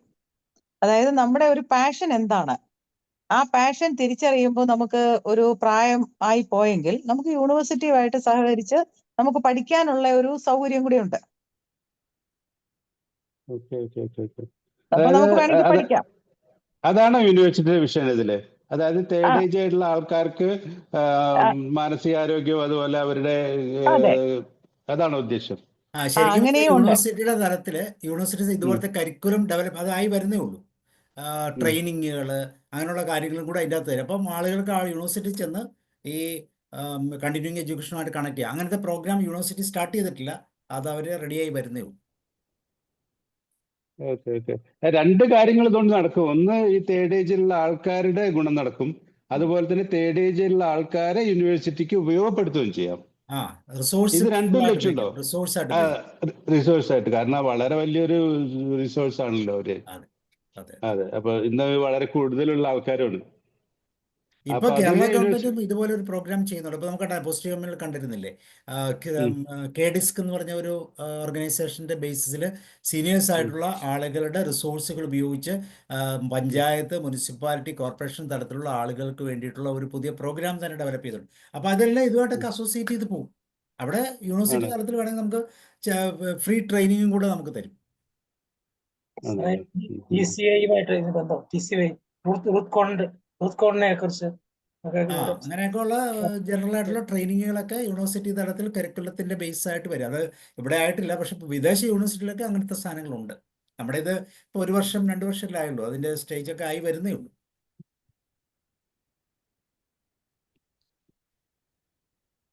സോ ഇങ്ങനെയുള്ള പ്രോഗ്രാമൊക്കെ ആയിട്ട് നമുക്ക് അസോസിയേറ്റ് ചെയ്തൊക്കെ പോവാം. അപ്പോൾ നമുക്ക് മാനസികാരോഗ്യത്തിൻ്റെ തലം നമുക്ക് ഒരേപോലുള്ള ആളുകളെ കണ്ടെത്താൻ പറ്റും, ഒരേ പാഷനുള്ള ആളുകളെ, ഒരേ വൈബ്രേഷനുള്ളവരെ, അങ്ങനെയൊക്കെയുള്ള ചില പ്രത്യേകതകൾ ഇതിൻ്റെ അകത്തുണ്ട്. അല്ലെങ്കിൽ അങ്ങനത്തെ കണ്ടെത്താനുള്ള ബുദ്ധിമുട്ടാണ്. പിന്നെ ഇതിൻ്റെ ഈ പറയുന്ന പോലെ ഒരു യൂണിവേഴ്സിറ്റിയുടെ ഒരു ക്യാപ്പിൽ നിൽക്കുന്നതുകൊണ്ട് എപ്പോഴും ഡിഗ്നിറ്റി ഉണ്ട്. ഇതൊക്കെ ഞങ്ങൾ എക്സ്പീരിയൻസ് ചെയ്യുന്നതുകൊണ്ട് നമുക്ക് സന്തോഷം. സ്കൂളിൽ ചെന്നിട്ട് നമ്മൾ യൂത്തിയുടെ ഭാഗമാണ്, ഞങ്ങൾക്കൊരു പ്രോഗ്രാം ചെയ്യാം. പിന്നെ ഇതുപോലത്തെ സീനിയേഴ്സിന് സാമ്പത്തികമായിട്ടുള്ള പ്രശ്നങ്ങളൊന്നുമില്ല. പൈസ തന്നാലേ ക്ലാസ് എടുക്കുന്നൊന്നും പറയാറില്ല.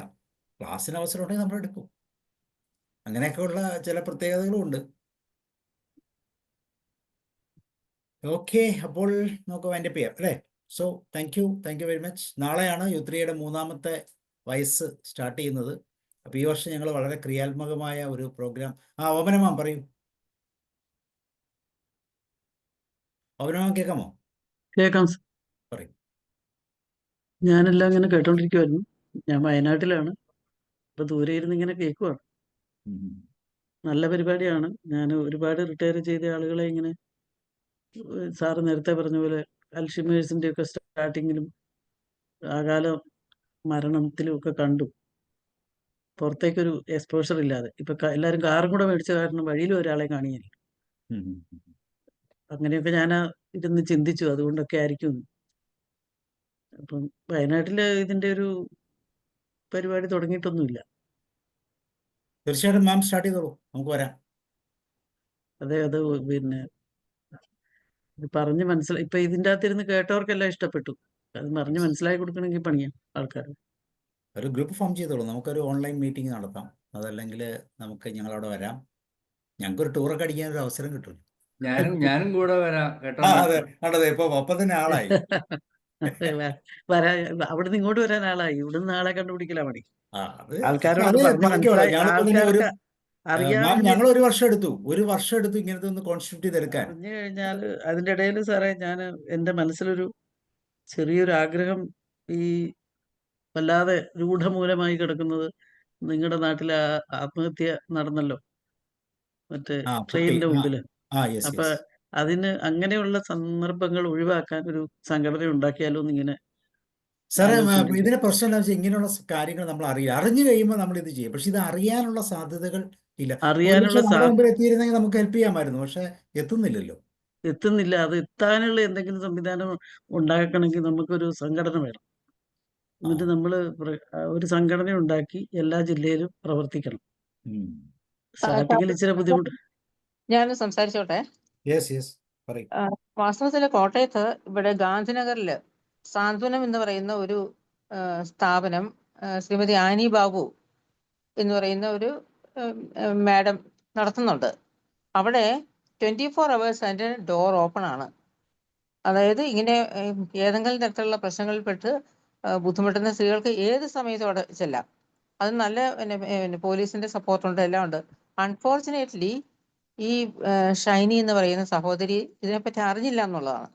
അതുകൊണ്ട് അങ്ങനെ ഈ ഒരു സ്ഥാപനത്തെ പറ്റി ഒരു പബ്ലിസിറ്റി കൊടുക്കുക. അതിന്റെ വേറൊരു പ്രശ്നം എന്ന് പറഞ്ഞാൽ ഇതിന് വലിയ പബ്ലിസിറ്റി ഇല്ല. പുള്ളിക്കാരി പബ്ലിസിറ്റിക്ക് വേണ്ടി ചെയ്യാറില്ല. അതുകൊണ്ട് സാമ്പത്തികമായിട്ട് പുള്ളിക്കാരി അറിയാവുന്ന ആൾക്കാരൊക്കെ കൊടുക്കുന്നല്ലാതെ അതിനേക്കാൾ ഉപരി അറിയാതെ പോയത് കൊണ്ടാണ് വാസ്തവത്തിൽ ഷൈനി ആ 2 കുഞ്ഞുങ്ങളുടെ ജീവൻ നഷ്ടപ്പെട്ടത്. അറിഞ്ഞിരുന്നെങ്കിൽ ഏത് സമയത്ത് ഓടിച്ചെല്ലാം. പിന്നെ ആനി മാഡം എത്രയോ കുട്ടികളെ പഠിപ്പിച്ച് ഒരു 40-ലധികം കുട്ടികളെ പ്രൊഫഷണൽ കോഴ്സ് പഠിപ്പിച്ച് ഒരു 5-8 പേരുടെ കല്യാണം നടത്തി കൊടുത്തിട്ടുണ്ട്. എത്രയോ പേർക്ക് വീട് വെച്ച് കൊടുത്തിട്ടുണ്ട്. അങ്ങനെ വലിയൊരു ഒരു സംഭവം. പുള്ളിക്കാരി ഇത് തുടങ്ങാൻ കാരണം കോട്ടയം YWCയുടെ സെക്രട്ടറി ആയിരുന്നു പുള്ളിക്കാരി. അപ്പോൾ അങ്ങനെ ആ ഒരു സമയത്ത് അവർ തണൽ എന്ന് പറയുന്നത് ഇതുപോലെ കുടുംബ പ്രശ്നങ്ങളിൽ അകപ്പെട്ട് കഴിയുന്ന സ്ത്രീകൾക്ക് ഒരു ആശ്വാസമായിട്ട് ഒരു വേദിയാണ്. YWCയിൽ ഇപ്പോഴും ഉണ്ടല്ലോ. YWCയിൽ ഉണ്ട്. ഇപ്പോഴും അതെ അതെ. അതിൽ അവിടെ കൗൺസിലർ ആയിരുന്നു ആനി മാഡം. അപ്പോൾ അവിടെ ഒരു അത്യാവശ്യ സന്ദർഭങ്ങളിൽ പിന്നെ അഭയം കൊടുക്കാനായിട്ട് താമസിക്കാനായിട്ടൊരു 8 പേരെ താമസിപ്പിച്ച് അതിൻ്റെ സൗകര്യമില്ല. 5ആക്കി കുറച്ചു. ഏതായാലും 2 സ്ത്രീകൾ വീണ്ടും അവിടെ തിരിച്ചു വന്ന് താമസിക്കാൻ സൗകര്യം ചോദിച്ചു. അത് കൊടുക്കാൻ പറ്റാതെ വന്നു. ആ 2 സ്ത്രീകൾ ആത്മഹത്യ ചെയ്തു. അതിനെ തുടർന്നാണ് ആനി മാഡം, പുള്ളിക്കാരിയുടെ ഹസ്ബൻഡ് നല്ല സപ്പോർട്ടീവാണ്, അവരുടെ സ്വന്തം പ്രോപ്പർട്ടി വിറ്റിട്ടാണ് ഇത് തുടങ്ങിയത്. പിന്നെ ആനി മാഡത്തിനെ പരിചയമുള്ള ആരൊക്കെയോ സപ്പോർട്ട് ചെയ്ത് വേറെ കെട്ടിടം പണിതിട്ടുണ്ട്. ഏതായാലും ഈ പറയുന്ന 101 ഏറ്റുമാനൂരിന് അടുത്തുള്ള 101 കവലയും ഈ ഗാന്ധിനഗർ വലിയ ദൂരമൊന്നുമില്ല. ഒരു അരമണിക്കൂർ യാത്രയുടെ ദൂരം ഉണ്ടായിരുന്നുള്ളൂ. പക്ഷെ അറിയാതെ പോയി. അതാണ് ഏറ്റവും പിന്നെ ദുഃഖകരമായി പോയത്. സലീമ മാഡം, ഞാൻ അന്വേഷിച്ചപ്പോ ഈ ആനി മാഡത്തെ പറ്റിയും ആ സംവിധാനത്തെ പറ്റി അവിടെ ഒരു 10-38 സ്ത്രീകളെ താമസിപ്പിച്ചിട്ടുണ്ടെന്നൊക്കെ അറിഞ്ഞു. പക്ഷേ അത് പോരല്ലോ നമുക്ക്. അതിപ്പോഴും ഞാൻ പോലും ഇതിപ്പോ അറിഞ്ഞു. അതെ, ഞാൻ ഈ ഒരു സ്ഥാപനത്തെ പറ്റി കൂടുതൽ പബ്ലിസിറ്റി കൊടുക്കുകയാണെങ്കിൽ ഒരാവശ്യം വരെ ഓടി ചെല്ലാനൊരു ഇടമുണ്ട്. ഈ സ്ഥാപനം മാത്രമല്ലല്ലോ. ഇപ്പൊ നമ്മള് മെഡിക്കൽ കോളേജിലെ കൂടുതൽ ഹെൽപ്പുകൾ നടക്കുന്ന തോമസ് ചേട്ടന്റെ സ്ഥാപനമുണ്ട്. ദൂര സ്ഥാപനങ്ങളാണ്. പക്ഷെ ഈ പറയുന്ന വ്യക്തികൾക്ക് അങ്ങനെ ഒരു മൈൻഡ് സെറ്റ് ഉണ്ടാകണം. എനിക്ക് സഹായം ലഭിക്കാൻ വേണ്ടി ഇഷ്ടംപോലെ വഴികളുണ്ട്, അല്ലെങ്കിൽ അന്വേഷിക്കാനൊക്കെ ഉള്ള ഒരു മനസ്സുണ്ടാകണം. അല്ലാതെ സർ, ഞാൻ മനസ്സിലാക്കിയത് ഇതിൻ്റെ അകത്ത് ഇവർ ഒരുപാട് പേരുടെ വാതിൽ മുട്ടി. ഒരു സിസ്റ്ററെ വിളിക്കുന്ന വോയിസ് മെസ്സേജൊക്കെ കേട്ടു. സിസ്റ്റർക്ക് കൊടുക്കാൻ പറ്റിയില്ലെങ്കിൽ കൊടുക്കാൻ പറ്റുന്ന ആളുകളെ കോണ്ടാക്ട് ചെയ്ത് കണക്ട് ചെയ്ത് കൊടുത്തൂടെ? അങ്ങനെയൊക്കെ ഒരു സംവിധാനം അവിടെ ഇല്ലാതെ പോയി. പക്ഷെ ഞാൻ പറയുന്ന ആത്മഹത്യയുടെ തലേദിവസമല്ല നമുക്ക് ആളുകളെ വേണ്ടി. പുരുഷൻ സ്ത്രീയെ കൈവെക്കാത്ത ഒരു അവസ്ഥയിലോട്ടാണ് നമുക്ക് എത്തേണ്ടത്. പക്ഷേ മാഡം അത് അതിനകത്ത് വരുന്ന ഒരു പ്രശ്നം എന്താണെന്ന് വെച്ച് കഴിഞ്ഞാല് നമ്മുടെ സൊസൈറ്റിയെ ഒന്ന് എഡ്യൂക്കേറ്റ് ചെയ്യണം. അതാണ്. അതായത് ഇപ്പോഴും ഭർത്താവിന്റെ പീഡനമേറ്റ് കിടക്കണം, അല്ലെങ്കിൽ അവിടുന്ന് വിട്ടുപോരുന്നത് തെറ്റാണ് എന്നുള്ള നമ്മുടെ ആ സൊസൈറ്റിയുടെ ഒരു കാഴ്ചപ്പാട്. നമ്മൾ ഇവിടെ ഇരുന്ന് ചർച്ച ചെയ്തിട്ട് കാര്യമില്ല. ചർച്ചയല്ല മാഡം, അതിനുവേണ്ടി നമുക്ക് എന്ത് ചെയ്യാൻ പറ്റും എന്നുള്ളതാണ്. അതെ, അതിനുവേണ്ടിയാണ് എന്തെങ്കിലും ചെയ്യേണ്ടത്. അതെ, അതിനുവേണ്ടിയാണ് എന്തെങ്കിലും ചെയ്യേണ്ടത്. അല്ല, നമ്മളെ ഈ വീടുകളിലൊക്കെ ഇത്രമാത്രം ഗാർഹിക പീഡനം അനുഭവിക്കുന്ന തീരെ ചെറുപ്പപ്രായത്തിലുള്ള കുട്ടികൾ ആത്മഹത്യ ചെയ്യുമ്പം അവർക്കിതൊന്നും അവർക്കിത് പറഞ്ഞ് മനസ്സിലാക്കി കൊടുക്കണോ? അവർക്കിത് മറ്റുള്ളവരുമായിട്ട് സംവേദിച്ച് അല്ലെങ്കിൽ ആ വീട്ടിൽ നിന്ന് മാറി നിന്ന് എന്തൊക്കെ സംവിധാനങ്ങളുണ്ട്. ഇപ്പോൾ ഈ സോഷ്യൽ നീതി വകുപ്പ് എന്നൊക്കെ പറയുന്നത് ഭയങ്കര പവർഫുള്ളായിട്ട് ആക്ട് ചെയ്യുന്ന അവർക്കൊരു ഉദാഹരണം, പല വീടുകളിൽ നിന്ന് അമ്മമാരെയൊക്കെ ഇറക്കി വിടുമ്പോൾ നമ്മൾ ചുമ്മാ ഒരു ലെറ്റർ കൊടുത്താൽ മതി, തീർച്ചയായിട്ടും റീഇൻസ്റ്റേറ്റ് ചെയ്യുക. അപ്പം അങ്ങനെ സംവിധാനങ്ങൾ ഒത്തിരി ഉണ്ട്. പക്ഷേ ശരിയായ സംവിധാനങ്ങളിലല്ല പോയി മുട്ടിയത് എന്നുള്ളതാണ് ഇതിനകത്ത് വരുന്ന പ്രശ്നം.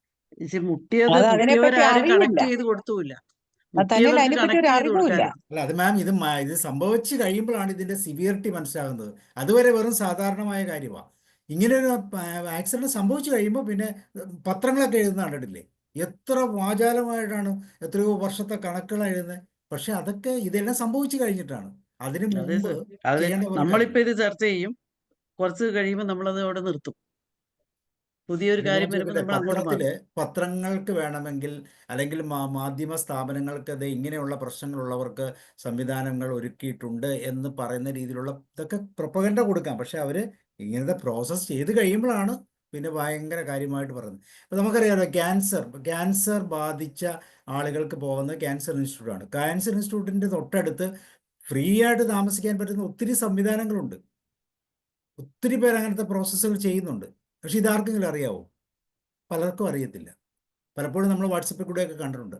പക്ഷെ ഇങ്ങനെയുള്ള സംവിധാനങ്ങളൊക്കെ ഉപയോഗിക്കാൻ അല്ലെങ്കിൽ ഇതൊക്കെ ചോദിക്കാനും ഒക്കെ ഉള്ള ഒരു ഓപ്പൺനെസ് ഒക്കെ വേണം. പലപ്പോഴും അസുഖം ഞാൻ എപ്പോഴും ഒരു ചിത്രമാണോ വീഡിയോ ആണോ എന്ന് ഓർക്കുന്നില്ല. ഒരു ഗ്രാമത്തിലുള്ള കുറച്ച് സ്ത്രീകൾ ഒരുമിച്ച് കൂടി ഒലക്കയോ മറ്റേ പത്തലൊക്കെ എടുത്ത് ഈ വീടുകളിൽ ഗാർഹിക പീഡനം നടത്തുന്ന വീടുകളിലേക്ക് നേരെ അങ്ങ് ചെല്ലുവാണ് സന്ധ്യ കഴിയുമ്പോൾ. ആ ഗ്രാമം മുഴുവൻ ഗാർഹിക പീഡനം ഇല്ലാണ്ട് അവരാക്കി. ഒരു വിദ്യാഭ്യാസം ഇല്ലാത്ത സാധാരണ സ്ത്രീകൾ. ഞാനത് നോർത്തിലെവിടെയോ ഉത്തർപ്രദേശിലെവിടെയോ ആണ്. ഞാനത് അന്ന് കണ്ടപ്പോൾ ഞാൻ ഓർത്തു. അത് എൻ്റെ മനസ്സിലൊരു സ്പാർക്കായിട്ട് കിടന്നു. എന്തെങ്കിലും അങ്ങനെ ഒരു പരിപാടി ഉണ്ടാവണം. കൈ പൊങ്ങരുത്. അത് ഇത് തടയാൻ നമ്മൾ ശക്തമായിട്ട് പറഞ്ഞാൽ അതിനകത്ത് പരിഹാരം ഉണ്ടാവും. പക്ഷേ ശക്തമായിട്ടുള്ള പരിഹാരത്തിന് മുമ്പ് ഒത്തിരി കോംപ്രമൈസുകളുണ്ട്. മക്കളുണ്ട്, അതുണ്ട്, ഇതുണ്ട്, അങ്ങനെ റിലേഷൻഷിപ്പ് ഉണ്ട്, അതുണ്ട്, പല പല ബന്ധങ്ങൾ, പല സാഹചര്യങ്ങളുണ്ട്. ഇവിടെയൊക്കെ ഒരു ഉണ്ട് സർ. അപ്പൊ പുറത്തൊരു സപ്പോർട്ട് ഉണ്ട്. ആള് ചോദിക്കാനുണ്ടെന്നുണ്ടെങ്കിൽ ആരുടെയും കൈ പൊങ്ങിയില്ല. ശരിക്കും പറഞ്ഞാൽ നമ്മൾ വനിതാ ദിനമൊക്കെ ആചരിക്കുമ്പോൾ അതിൻ്റെ അകത്ത് വരുന്ന ഇതാണ് കൃത്യമായിട്ടുള്ള അറിവുകൾ കണ്ടെത്താനും അത് ഉപയോഗിക്കാനും ഒക്കെ നമുക്കുള്ള കപ്പാസിറ്റി കൂട്ടുക, അവയർനെസ് കൂട്ടുക.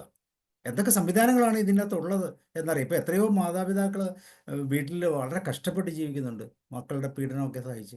അവർക്ക് ഒത്തിരി വകുപ്പുകളുണ്ട്. പക്ഷേ അത് പറയുമ്പോൾ പറയൂ, എൻ്റെ മക്കൾ എന്നെ കൊന്നാലും കുഴപ്പമില്ല, ഞാൻ ജീവിച്ചോളാം എന്നൊക്കെ പറയുന്ന രീതിയിൽ ഒക്കെ ചെയ്യുന്നവരുണ്ട്.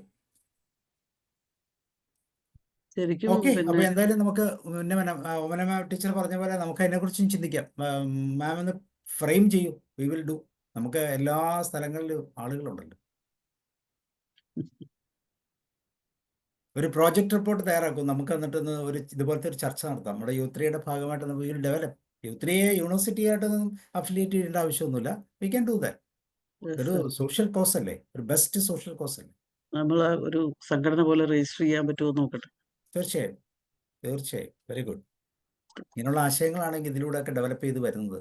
ഒരാൾക്ക് കിട്ടുന്ന സ്പാർക്കാണ് ആ സ്പാർക്ക് മനോഹരമായി പ്രയോജനകരമായ റിസൾട്ടായിട്ട് മാറുന്നത്. Okay, thank you sir. Thank you. Welcome. ഈ ഓമനമ്മ പറഞ്ഞാൽ ഒരു കാര്യം ഉണ്ടായിരുന്നു, നേരത്തെ പറഞ്ഞിട്ടുണ്ടായിരുന്നു ഒരു കാര്യം. അതായത് ഡിമെൻഷ്യയുടെ കാര്യം. ഇപ്പൊ സാബു സാറിന്റെ ഈ പ്രോജക്റ്റ് ഉണ്ടല്ലോ, യൂണിവേഴ്സിറ്റിയുടെ പ്രോജക്റ്റ്, ഈ എൽഡർലി ആയിട്ടുള്ള ആൾക്കാരുടെ ഡിമെൻഷ്യ തടയാൻ ഉപയോഗിക്കും. Mental sensitisation. അതിന് വേണ്ടിയിട്ട് ബെസ്റ്റ് പ്രോഗ്രാമാണ്. കറക്റ്റ് ആണ്. ഞാൻ അനുഭവസ്ഥനായ എൻ്റെ മദർ ഡിമെൻഷ്യ പേഷ്യന്റ് ആയിരുന്നു. ഞാനങ്ങനെ ഒന്ന് രണ്ട് ലേഡീസിനെ കണ്ട് ഇങ്ങനെ സ്ത്രീകൾക്ക് ഒരു എംപവർമെന്റ് കൊടുക്കാനുള്ള ഒരു സംവിധാനം ഉണ്ടാക്കിയാലോ എന്നൊക്കെ ഞാനിങ്ങനെ പലതും ഇങ്ങനെ ആലോചിക്കുന്നുണ്ട്. ഓരോന്ന് കാണുമ്പോൾ ഓരോന്ന് ആലോചിക്കുന്നത്. അക്കാര്യം ഞാൻ പറഞ്ഞിരുന്നു, വനിതാദിനത്തിൽ ഞാനത് പറഞ്ഞിരുന്നു. അത് തന്നെയാണ് മറ്റേ മേമും ഇതിന് സമാധാനമായിട്ട് പറഞ്ഞത്. അതായത് മാനസിക തലത്തിൽ ഇപ്പോഴും പുരുഷന്റെ അടിമയായിട്ട് കഴിയണം എന്നൊക്കെ ഉള്ള ഒരു സമൂഹത്തിൽ ചിന്താഗതി ഉണ്ട്. അത് മാറിയാലേ ഇതൊക്കെ മാറുള്ളൂ. അതല്ല, അത് അങ്ങനെ ചെയ്യണമെന്ന് പറയുന്ന ഒരു കൂട്ടം വനിതകളുണ്ട്. അതാണ് ഇപ്പൊ ഒരാള് ജെൻഡർ ഇക്വാലിറ്റി വേണമെന്ന് ആഗ്രഹിച്ച് കുടുംബത്തിന്റെ അകത്ത് മുന്നോട്ട് പോയാൽ തന്നെ അതിനെ തടയുന്നത് വനിതകൾ തന്നെ ആയിരിക്കും. അതാണ് ഞാൻ അന്ന് പറഞ്ഞത്. നമ്മൾ അതിനെ അതൊക്കെയാണ്. എന്റെ വീട്ടില് കെട്ടിയോൻ ചായ വെച്ചാൽ കുഴപ്പമില്ല, അപ്പുറത്തെ വീട്ടിൽ കെട്ടിയോൻ ചായ വെക്കുമ്പോൾ ഞാനാണ് ആദ്യം വിമർശിക്കുക.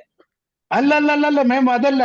ഈ മാനസിക തലത്തിൽ ഞാൻ പറയുന്ന വിഷയം എന്ന് പറഞ്ഞാൽ അവർക്ക് ആ ജെൻഡർ ഈക്വാലിറ്റി മനസ്സിലാവുന്നില്ല, ഉൾക്കൊള്ളാനാവുന്നില്ല. അതാണ് പുരുഷൻ ഒരു പടി മീതെയാണെന്നൊക്കെ തന്നെ ഇപ്പോഴും ചിന്തിക്കുന്നത്. അതിന്റെ ആ ശാസ്ത്രീയത ഉൾക്കൊള്ളുന്നില്ല. ഷാനിയുടെ കേസിൽ തന്നെ ഒരാള് കമന്റ് ചെയ്തിരുന്നതാണ്, കുടുംബനാഥനെ കാണപ്പെട്ട ദൈവമായി കണ്ട് പെരുമാറിയിരുന്നെങ്കിൽ ഈ സംഭവം നടക്കുകയില്ലായിരുന്നു. അപ്പൊ ഞാനതിന് കമന്റ് എഴുതി, കുടുംബനാഥനെ മാത്രമല്ല നാഥയും പരസ്പരം കാണാനായിട്ട് കണ്ടിരുന്നെങ്കിൽ സംഭവം നടക്കുകയില്ലായിരുന്നു. അപ്പൊ ആ രീതിയിൽ ചിന്തിക്കുന്നത്. ഇനിയിപ്പോ ഷൈനിയുടെ കാര്യത്തിൽ ഇനി എന്താ ഈ കാണപ്പെട്ട ദൈവത്തിന് അപ്പുറം അവൾ എന്താ ചെയ്യേണ്ടത്? ഒരു മനുഷ്യന് ചിന്തിക്കാൻ പറ്റാത്ത വിധം അവൾ അഡ്ജസ്റ്റ് ചെയ്യാൻ പരമാവധി ചെയ്തു. രണ്ട് കുട്ടികൾ കൂടെ ഉണ്ടാകുമ്പോൾ ഈ കുട്ടികളെ പോറ്റേണ്ട ചുമതലയും കൂടെ അമ്മയ്ക്കാണ്. അപ്പൊ വലിയൊരു ബർഡനാണ് അമ്മയുടെ കയ്യിലേക്ക് വരുന്നത്. അച്ഛൻ എവിടെയാണെന്ന് പോലും അറിയത്തില്ല. അപ്പൊ അത് അപ്പൊ അവിടെ ഒരു സപ്പോർട്ട് അത്യാവശ്യമാണ്. ആ സപ്പോർട്ട് കൃത്യമായ സ്ഥലത്ത് ആ കുട്ടിക്ക് അതിന്റെ സ്വന്തം വീട്ടിൽ നിന്ന് പോലും സപ്പോർട്ട് കിട്ടിയില്ല എന്നുള്ളതാണ് സത്യം. അതെ, അവിടെയാണ് ഞാൻ പറഞ്ഞത്. മനുഷ്യന്റെ ചിന്താഗതി തന്നെ മാറണം. എല്ലാ ജില്ലയിലും നിർഭയ ഹോമും എല്ലാ ഹോമും ഉണ്ട്. പക്ഷെ ഇങ്ങോട്ട് വന്നു കിട്ടിയാൽ മതി. പക്ഷെ വരുന്നത് നാണക്കേടാണെന്ന് ചിന്തിച്ചാൽ എന്ത് ചെയ്യും? അതാണ് അതിന്റെ അകത്ത് വലിയൊരു പോയിന്റ്. അതുകൊണ്ട് അങ്ങനെയുള്ള അതാണ് ഞാൻ അവയർനെസ് പറഞ്ഞത്. ഇങ്ങനെയുള്ള വിഷയങ്ങൾ അവിടെയാണ് അവയർനെസ് കുട്ടികൾക്ക് സ്കൂളിൽ തന്നെ കൊടുക്കണം. ചെറുപ്പം മുതലേ അവരുടെ മനസ്സ് അവരുടെ ഇതാണ് വേണ്ടത്. അതാണ് അതെ ആ അതാണ് വേണ്ടത്. മാനസിക തലത്തില് ഇക്വാലിറ്റി കൊണ്ടുവന്നാലേ നടക്കൂ. അത് പക്ഷേ കുട്ടികൾ അഭിപ്രായങ്ങൾ തുറന്നു പാരന്റിങ് പറയാനുള്ള ഒരു നല്ല പവർ വേണം കുട്ടികൾക്ക്. അഭിപ്രായങ്ങൾ എന്താണെന്ന് പറയാൻ പാരന്റിങ് മുതൽ തുടങ്ങണം. അങ്ങനെ ഒരു സാമൂഹിക വിപ്ലവം നടക്കണം. അത് പെൺകുട്ടികൾക്ക് മാത്രമല്ല ആൺകുട്ടികൾക്കും കിട്ടണം അത്. കാരണം സ്കൂൾ അതന്നെ ലെവലില് പറഞ്ഞു. അതെ 2 പേർക്കും അത് കിട്ടി വന്നെങ്കിൽ മാത്രമേ അവര് പരസ്പരം ഒരു സ്പേസ് കൊടുക്കാനും പരസ്പരം ബഹുമാനിക്കാനും അവർ ചെറുപ്പത്തിൽ തന്നെ പഠിക്കണം. അപ്പൊ അതുകൊണ്ടാണ് നമ്മളിത് സ്കൂള് ബേസ് ചെയ്ത് ഇത് പോണം എന്ന് പറയുന്നതിന്റെ പ്രധാന കറക്റ്റ്. അതിന്റെ ആ മനഃശാസ്ത്രപരമായിട്ടുള്ള ഒരു അതിന്നാണല്ലോ ഇതെല്ലാം തുടക്കം. പണ്ട് ഈ പെട്രിയാർക്കിയും അതുപോലെ പുരുഷ മേധാവിത്വം വളരെ ബുദ്ധിമുട്ടുള്ളായിരുന്നല്ലോ. അങ്ങനെ ആ ബുദ്ധിമുട്ടിൽ സ്ത്രീകളായിരുന്നല്ലോ കൂടുതൽ. അതിന്ന് മാറ്റം വന്നത് ശാസ്ത്രീയമായിട്ട് അത് മനസ്സിലാക്കിയതുകൊണ്ടാണ്. ആ ശാസ്ത്രീയതയെ ശരിക്കും ഉൾക്കൊള്ളാൻ കുട്ടികൾക്ക് കഴിയണം, കുട്ടികൾ മുതൽക്ക് കഴിയണം. എന്നിട്ട് സമൂഹത്തിൽ അത് നടപ്പാവണം. അല്ലാതെ നടപ്പാവുന്ന എനിക്ക് തോന്നുന്നില്ല. ഞാൻ മനസ്സിലാക്കിയത് അതാ. കാലതാമസം എടുക്കും, പക്ഷെ നമ്മൾ ഈ സമയത്ത് നമ്മുടെ എഫോർട്ടുകളൊക്കെ പ്രയോജനകരമാവും. ഓക്കെ, അപ്പൊ താങ്ക് യു. U3യുടെ ഭാഗമാകാൻ നിങ്ങൾക്ക് എല്ലാവരും താല്പര്യമുള്ളത് വളരെ സന്തോഷകരമായ ഇന്നത്തെ ക്ലാസ് വളരെ നന്നായിരുന്നു. മുൻകാലങ്ങളിലും അഡൽട്ട് എഡ്യൂക്കേഷൻ ഉണ്ട് പല രീതിയിൽ. എന്നാൽ അതിൽ നിന്ന് ഭിന്നമായിട്ട് ഇന്ന് കുറെ കൂടി വ്യത്യസ്തമായിട്ട് അതിനെ കാലത്തിനനുസരിച്ച് മാറ്റി എന്നുള്ളതാണ് ഇതിന്റെ ഏറ്റവും വലിയ മനോഹാരിത. പിന്നെ ഏറ്റവും അവസാനത്തെ ചർച്ചയിലേക്ക് വന്നപ്പോ നമ്മളെ ഷൈനി പ്രശ്നം പറഞ്ഞു. യഥാർത്ഥത്തിൽ ഈ ഇതേപോലെ പ്രശ്നം അനുഭവിക്കുന്ന ഒരുപാട് ഈ സ്ത്രീ എന്നുള്ള നിലയിൽ മാത്രമല്ല എനിക്ക് പറയാനുള്ളത്, സാമൂഹിക വിഷമങ്ങൾ അനുഭവിക്കുന്ന ആളുകളുണ്ട്. പക്ഷെ അവർക്ക് നേരെ ആധികാരികമായി പറയാൻ പറ്റും എന്നുള്ള ഒരു ഇടം ഒരിടത്തുമില്ല. ഷൈനിയും ആരോടെങ്കിലും ഒക്കെ ചെന്ന് പറഞ്ഞിരുന്നെങ്കിലും അവരെ 2 കൈയും നീട്ടി സ്വീകരിക്കരുത്. ചിലർ കാണുമായിരിക്കാം ഇതാരാണ് എന്നിങ്ങനെ ചോദിച്ച് നടക്കാൻ പറ്റുമോ? അപ്പൊ അങ്ങനെ ഒരു സംവിധാനത്തെ കുറിച്ച് നമ്മുടെ സമൂഹത്തിൽ ഉണ്ടാകേണ്ടിയിരിക്കുന്നു. വീണ്ടും ജെൻഡർ ഇക്വാലിറ്റിയെ കുറിച്ച് പറയുമ്പോൾ പല ആളുകളും പറഞ്ഞ് അതൊരു പുരുഷ വിദ്വേഷം പോലെയാണ് പിന്നങ്ങ് പറഞ്ഞു വരുന്നത്. യഥാർത്ഥത്തിൽ പരസ്പര ബഹുമാനവും ആദരവും ആ ബോധവുമാണ് സമൂഹത്തിന് ഉണ്ടാകേണ്ടത്. മുൻകാലങ്ങളിൽ സ്ത്രീകൾ വളരെയേറെ പീഡിപ്പിക്കപ്പെട്ടിരുന്നിട്ടുണ്ട് അന്നത്തെ വ്യവസ്ഥ അനുസരിച്ച്. ഇന്ന് തിരിച്ചായി തുടങ്ങിയിട്ടുണ്ട്. എത്രയോ പുരുഷന്മാര് സ്ത്രീയുടെ പീഡനത്തിൽ ഞെരിഞ്ഞ വരുന്ന സ്ഥിതിവിശേഷമുണ്ട്. അപ്പൊ ഈ അങ്ങോട്ടും ഇങ്ങോട്ടും കുറ്റം പറഞ്ഞുകൊണ്ടിരിക്കുക എന്നതിനേക്കാൾ ഉപരിയായിട്ട് നമ്മുടെ എഡ്യൂക്കേഷനില് പരസ്പരം ബഹുമാനിക്കാനും ആദരിക്കാനും മതങ്ങളാണെങ്കിലും സാമൂഹിക സംഘടനകളാണെങ്കിലും വിദ്യാഭ്യാസമാണെങ്കിലും ആ ഒരു കൾച്ചറാണ് വളർത്തിക്കൊണ്ടുവരേണ്ടത്. അല്ലാതെ പുരുഷനെ ഇല്ലായ്മ ചെയ്യുക എന്നുള്ളത് അല്ല. ഇവിടുത്തെ കുടുംബ സംവിധാനങ്ങളും കുടുംബ ബന്ധങ്ങളും പവിത്രമായി തന്നെ നിലനിൽക്കണം. കുടുംബം ഉള്ളത് കൊണ്ടാണ് നമ്മുടെ സമൂഹത്തിൽ കുറെയെങ്കിലും ചില ധാർമ്മിക നിലവാരം നിൽക്കുന്നതെന്ന് വിശ്വസിക്കുന്ന കൂട്ടത്തിലാണ് ഞാൻ. അതുകൊണ്ട് എല്ലാത്തിനും തച്ചുടക്കുക എന്ന് പറയുന്ന ഒരു രീതി അത്ര നല്ലതാണോ? പല പുരോഗമന രാജ്യങ്ങളും ഒക്കെ സോറി സാർ, തലച്ചുടക്കലല്ല. ഒരു ഫാമിലിയിൽ ഒരു പ്രോബ്ലം ഉണ്ടെങ്കിൽ നമുക്കത് പറഞ്ഞു തീർക്കാൻ പറ്റണം. സ്ത്രീയോ പുരുഷനോ ആരോ ആയിക്കോട്ടെ, ആ രീതിയിലായിരിക്കണം നമ്മളുടെ ആരോ ആയിക്കോട്ടെ. നമുക്ക് ചെന്ന് നോക്കുമ്പോൾ മനസ്സിലാകുമല്ലോ, 2 ആളോട് സംസാരിക്കുമ്പോൾ മനസ്സിലാകുമല്ലോ. വീട്ടിൽ ചെല്ലുമ്പം തിണ്ണാൻ ചെല്ലുമ്പം തന്നെ നമുക്ക് മനസ്സിലാവും അവിടെ എന്താണ്, പുരുഷനാണോ സ്ത്രീയാണോ പ്രശ്നം ഉണ്ടാക്കുന്നതെന്ന് നമുക്ക് അല്ല മനസ്സിലാവും. സാറിന്റെ ഷൈനിയുടെ കുടുംബം അല്ലായിരുന്നു സാറേ. കുടുംബം 2 ആയിട്ടുണ്ട്. ഒന്ന് പ്രവർത്തിക്കുന്ന കുടുംബം, പ്രവർത്തിക്കാത്ത കുടുംബം. പ്രവർത്തിക്കാത്ത ഒരു കുടുംബമായിരുന്നു അത്. അതുകൊണ്ടാണ് അങ്ങനെ സംഭവിച്ചത്. തീർച്ചയായിട്ടും ഞാൻ ഓരോ വ്യക്തികളെ എടുത്തു കഴിയുമ്പോൾ ഓരോരുത്തർക്കും ഓരോന്നും പറയാറുണ്ട്. ഞാനതല്ല, ഞാൻ പൊതുവായിട്ടാണ് പറഞ്ഞത്. ഇതിന്റെ അകത്ത് 2 വീട്ടിലും പരസ്പരം ബഹുമാനിക്കപ്പെടണം. സാറ് പറഞ്ഞത് ശരി തന്നെ. പക്ഷെ കുടുംബമാകണ്ടേ? ഷൈനയുടെ കുടുംബം ഒരിക്കലും കുടുംബമായിരുന്നില്ല. അത് പ്രവർത്തിക്കാത്ത കുടുംബമായിരുന്നു. ആയിരുന്നില്ല. ആ എനിക്കറിഞ്ഞൂടാ. എനിക്ക് ഷൈനിയുടെ കുടുംബത്തെ അറിയില്ല. ഈ അത് മീഡിയാസ് ഒക്കെ കേട്ടിടത്തോളം കുടുംബം അല്ലായിരുന്നു. അതിന്റെ കുടുംബനാഥൻ പോട്ടെ. നയിക്കുന്നില്ലായിരുന്നു. ഷൈനി നാഥയെ നയിക്കാൻ അനുവദിക്കുന്നില്ലായിരുന്നു. വിജയരാമൻ സാറേ അത് സമ്മതിച്ചു. അത് ഓക്കെ. നമ്മൾ ഈ വ്യക്തികളെ എടുത്തു കഴിയുമ്പം നിരവധി സ്ത്രീകളെ എടുത്തു വെച്ചിട്ട് പറയാൻ പറ്റുന്നത് ഇവര് ഭയങ്കരമായിട്ട് ആ വീട്ടിലെ ഹരാസ് ചെയ്യുന്ന ആളുകളാണ്. ഈ കഴിഞ്ഞ ഇടയ്ക്കൊക്കെ തന്നെ നമ്മൾ കണ്ടല്ലോ, പലയിടത്തും നമ്മൾ കണ്ടു സ്ത്രീകൾ വളരെ തകർത്താടുന്ന കുടുംബങ്ങൾ കണ്ടു. ഇനി എണ്ണം നമ്മൾ ആരും എടുത്തിട്ടില്ല, പുരുഷനാണോ സ്ത്രീയാണോ ഏറ്റവും കൂടുതൽ എന്നുള്ളതിനെ കുറിച്ച് നമ്മൾ ഒരു സർവേ എടുത്തു കഴിയുമ്പോഴേ അതറിയും. അങ്ങനെയുള്ള ഒരു സംവിധാനമൊന്നും നമ്മുടെ നാട്ടിലില്ല. സാറേ അങ്ങനെ പുരുഷന് വേണം. കഴിയില്ലെങ്കിൽ സ്ത്രീ നയിക്കണം സാറേ. ഇതോ അതിൽ പുരുഷന് കഴിയുന്നില്ലെങ്കിൽ സ്ത്രീക്ക് നയിക്കാൻ ആകണം കുടുംബത്തില്. അതാണ് കുടുംബം. ഇല്ല, അതാണ് അത് കുടുംബം. മാത്രമൊന്നുമല്ല. That is നമ്മള് correct. ഓരോ ഫാമിലി നമ്മൾ എടുത്തു കഴിയുമ്പോൾ പല രീതിയിൽ നമുക്കത് കാണാൻ സാധിക്കും. ഈ ഒരു ചർച്ചയിൽ നമുക്കത് എല്ലാം പറ്റുമെന്ന് പറയാൻ പറ്റില്ല. പക്ഷേ ചിലടത്ത് ചില പുരുഷന്മാർക്ക് മിണ്ടാൻ പറ്റില്ല, മിണ്ടുന്നില്ല ചിലര്. കാരണം തെറ്റില്ലല്ലോ സാർ. അവരുടെ സാർ അഭിമാനത്തിൽ തെറ്റില്ലല്ലോ. സ്ത്രീകൾ സംസാരിക്കാത്ത കുടുംബങ്ങളുണ്ടല്ലോ. പക്ഷെ ആരെങ്കിലും കുടുംബം നയിച്ചേ തീരൂ. കുടുംബത്തിലെ പ്രോബ്ലം സോൾവിങ് ഉണ്ടാവണം, പ്രശ്നങ്ങൾ പരിഹരിക്കപ്പെടണം. അല്ലെങ്കിൽ കുടുംബമാവില്ലേ അത്, പ്രവർത്തിക്കാത്ത കുടുംബമാകും. തീർച്ചയായിട്ടും വേണം. ഒരു ലീഡർ ഹെഡൊക്കെ എപ്പോഴും ഉണ്ടാകണം അതെ എവിടെയാണെങ്കിലും. അതെ അതെ അതെ അതെ അത് അത്യാവശ്യമാണ്. അപ്പൊ ഷൈനയുടെ കുടുംബം ഒരിക്കലും കുടുംബമായിരുന്നില്ല, അത് പ്രവർത്തിക്കാത്ത കുടുംബമായിരുന്നു. ഞാൻ ഒരാളെ എടുത്ത് പറയുന്നില്ല. ഇപ്പൊ യൂത്ത് ഡേയിലാണേലും നമുക്കൊരു കൺവീനറോ ചെയർമാനോ പ്രസിഡന്റോ ഒക്കെ വേണം, എവിടെയും വേണം. അത് ആരാന്ന് വെച്ചാൽ വഴക്കുണ്ടാക്കാതെ രണ്ടുപേരും തീരുമാനിച്ച് മുന്നോട്ട് പോകുക എന്നുള്ളതേ ഉള്ളൂ. അതാണ് വേണ്ടത്. അത് അത്രേ ഉള്ളൂ അതിൻ്റെ അകത്തെ കാര്യം. പിന്നെ ഈ ഓരോ കുടുംബത്തെ എടുത്തു കഴിയുമ്പോൾ ഇപ്പൊ എല്ലാ മതങ്ങൾക്കും വിജാതം കൂടിയെന്നൊക്കെയാണ് പറയപ്പെടുന്നത്. പക്ഷേ വിശ്വാസികളുടെ ഇടയിലും അവിശ്വാസികളുടെ ഇടയിലും ഒക്കെ ഈ പ്രശ്നങ്ങളുണ്ട്. ഞാനൊരു വികാരിയച്ഛനായിരുന്നെങ്കിൽ, ഷൈനിയുടെ ഇടവകയിലായിരുന്നെങ്കിൽ ഷൈനി മരിക്കില്ല. ഈ വികാരിയച്ഛന്മാർക്ക് എല്ലാ വീടുകളിലെ അത്യാവശ്യ കാര്യങ്ങളൊക്കെ അറിയുകയും അവിടെയൊക്കെ അതൊക്കെ അറിയാം. ഇടപെടാനും ഒക്കെ ഉള്ള ഒരു അധികാരമുണ്ട്.